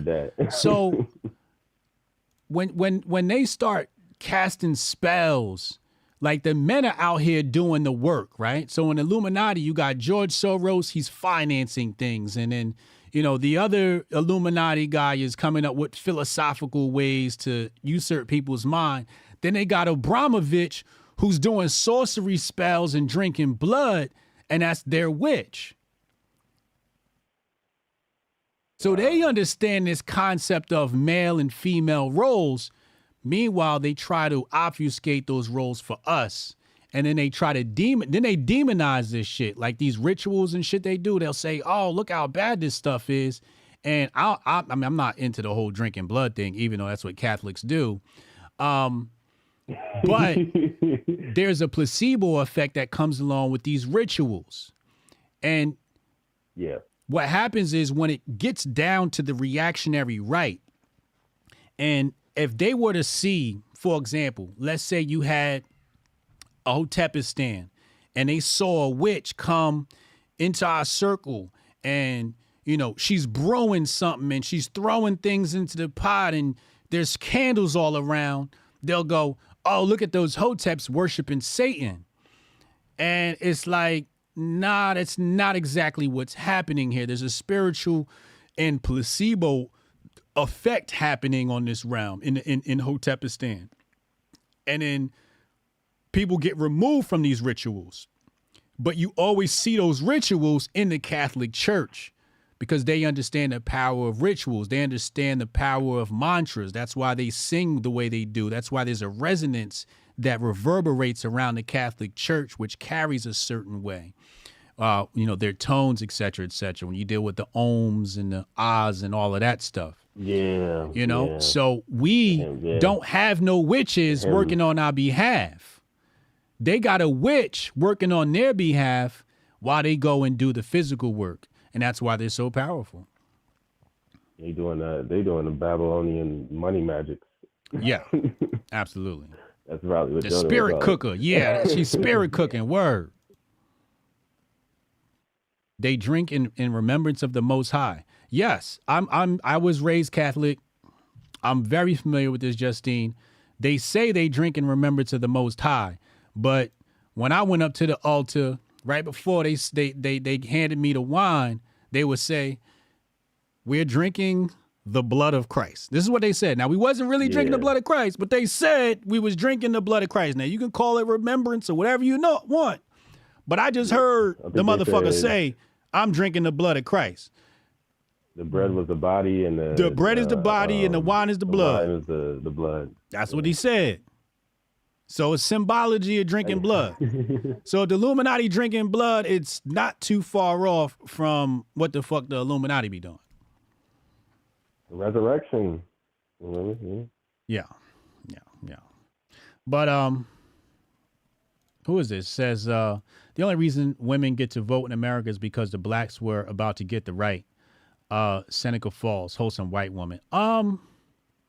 Didn't we already have it, or I was just about to say that. I was just about to say that. The argument in the feminist circles, and this is why they were able to divide or partly divide the black family, and you had a black feminist rising, was partly over that voting thing where they said, oh, the black man gets to vote before the black woman. So the black man and the white man are together in this control and this patriarchal world, you know? But no, the black men were able to vote, I believe, before women. But correct me if I'm wrong. I could be completely off. Yeah, but also, I mean, you kind of going back to that book I was mentioning earlier, like it's documented that a lot of women didn't even really want to vote. Like they weren't even necessarily even volunteering even after that. Yeah. I don't know if that was the convincing argument for them, to be honest. Yeah. But let me head out of here, man. Appreciate you. Yeah, man. Good talk. All right, we'll have a bill. Retro Neon, $20 super chat. He says, I think it's pretty simple. Men have their roles and women have theirs. Not one is more or less important than the other. Both are equally important, yet we are created differently. Is Olurun the god of the universe? I don't know who the god of the universe is, but I want to touch on something what Retro Neon says here. So It says men have their roles and women have theirs. Not one is more or less important than the other. And, well, let me tackle the first part. There's a hierarchy, not a level of importance. There's a hierarchy where spirituality, spirit exists first and then matter. And women govern the spiritual world, and then we govern the earthly world, the physical. So there's a hierarchy, not an importance, because woman spit man out. She split to create man to help her because she couldn't handle this earth by herself. So she split off, created man, and then man was here to assist her to terraform earth, right? Because she was just too weak physically, et cetera, et cetera. She didn't have the earthly aspects, and she needed to have to create a pure human designed specifically for physical labor, designed specifically for physical matters, right? Now, the second half is the level of importance. Now, I prefer to say that women have a more important role than men. Let's deal with the psychological effects of having that mentality. The psychological effects of having that mentality are self-serving. They're self-serving because you create a certain level of humility within yourself. And this is the flaw of man, because in order for man to be man, he must first conquer the ego. I'm going to say that again. In order for a man to fully be a man, he must first control the ego. The ego is sensitive, is the correct term to use. It's very sensitive. So when you say women have a higher importance and you take offense to that, really what you're telling me is you're sensitive. The Jersey version of me would say, you a bitch. You acting like a bitch. Okay? So, to repeat myself, saying women have a higher level of importance is self-serving because it creates humility and allows me to conquer my ego because I can say that. It doesn't affect me to say that. No doubt, baby. You got it. You important. But that shouldn't affect how I live my life. It doesn't affect my own importance to myself in this world. I still got a role to play.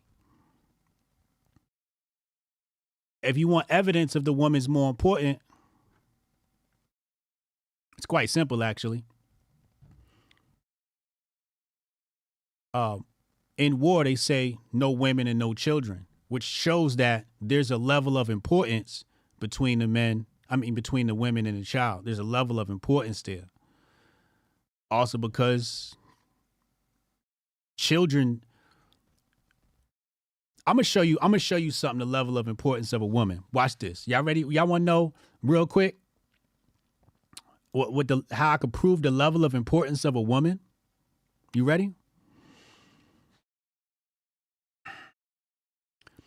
A man can raise a boy or a girl, and they will grow up and they will be quote unquote normal, functional human beings, but they will be wholly masculine. Okay. When you remove the woman, you get huge. When you remove the man, you get huge amounts of dysfunction. Huge amounts of dysfunction. When a woman raises a child by herself, that child is dysfunctional as hell. People have said it before, I'll say it again. Single moms raise gay boys. Single moms raise gay boys. It shows you how powerful a woman is. That when you omit man, she could completely destroy nature. She can completely destroy the natural order of things. But when you combine her with man, you create a perfect child, a functioning child, a high functioning child. Last point I'll make is children always default to the behavior of mom and not dad. You want to know, Fresh Mike calling me, kind of interrupted my thought here. I'm gonna call you back, Mike. Women set the moral standard in the community.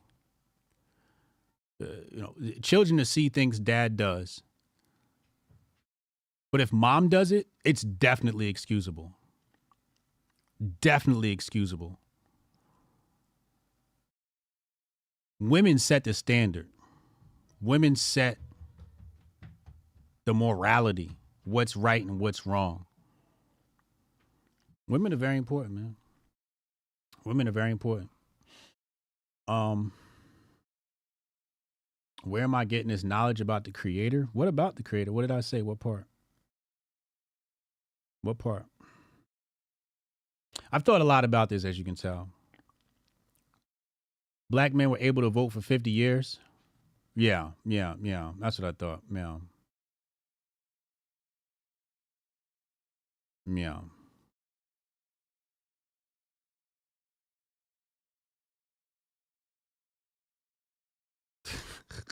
Beyonce versus Jay-Z in the elevator tell you who rules who. Yo, word. Word. Big facts. Big facts.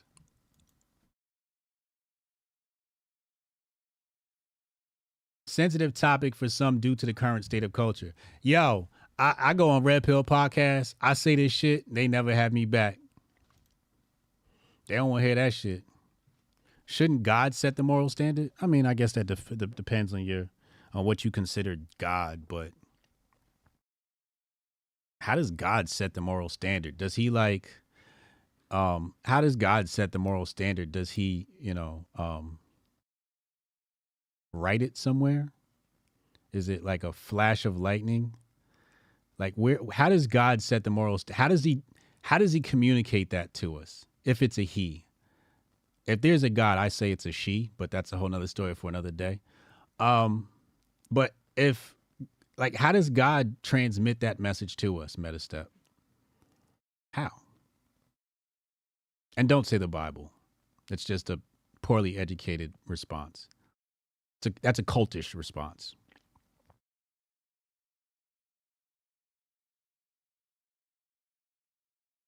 How? How does God transmit that message? I think morality is learned through trial and error. And yeah.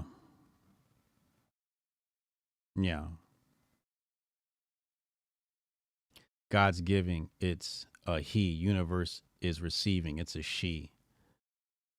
I don't know about that. God giving? I thought God birthed the universe. Created. God is called the creator. Creates life. Man don't create life. Woman creates life. You said because God is the most high. You telling me what God is. You're not telling me how he transmits the message. Oh, you didn't ask the question? Well, I'm asking the question. How does God transmit that? Humans before us get to dictate what it all means. We only get to obey and reinterpret. True. God goes both ways. You are terrible for that. Absolutely terrible for that. What's Rumble saying, man? They probably losing their mind over on Rumble. Rumble's not hip to me yet. Women are first to run to the enemy. Well, they're just very vindictive. Men create life. There is no life until the seed is planted. But it has to be birthed. Like, man don't birth the child. The woman has to do that. Right? Last time I checked. Unless men give birth to babies now. I don't know if y'all believe that now.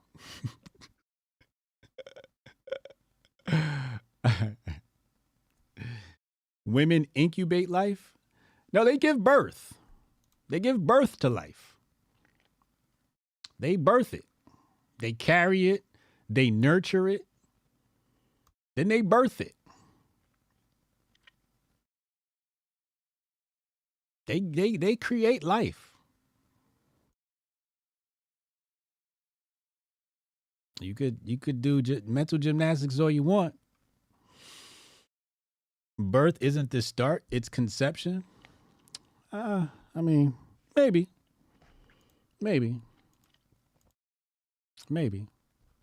All I know is it's the woman that carries that life. They carry and they birth it. Unless y'all giving birth of babies now, you know. Correct me if I'm wrong. God gives birth to life. All right, that's enough streaming for today. We are gonna just go down a whole nother world. I'll be back Monday, man. Hotep and Bill, man. Tell somebody in your family you love them. Be well, be merry. Stay Hotep. Hotep and Bill. Yeah, I can try to get that handled for you. Again, it's only my second day, so if you can give me a second. How I'm supposed to do this? How the hell are we supposed to do this by 5 o'clock? I have no clue. Is that possible? Hey, do you have the password to... How'd you finish all your work already? He's not tapped in.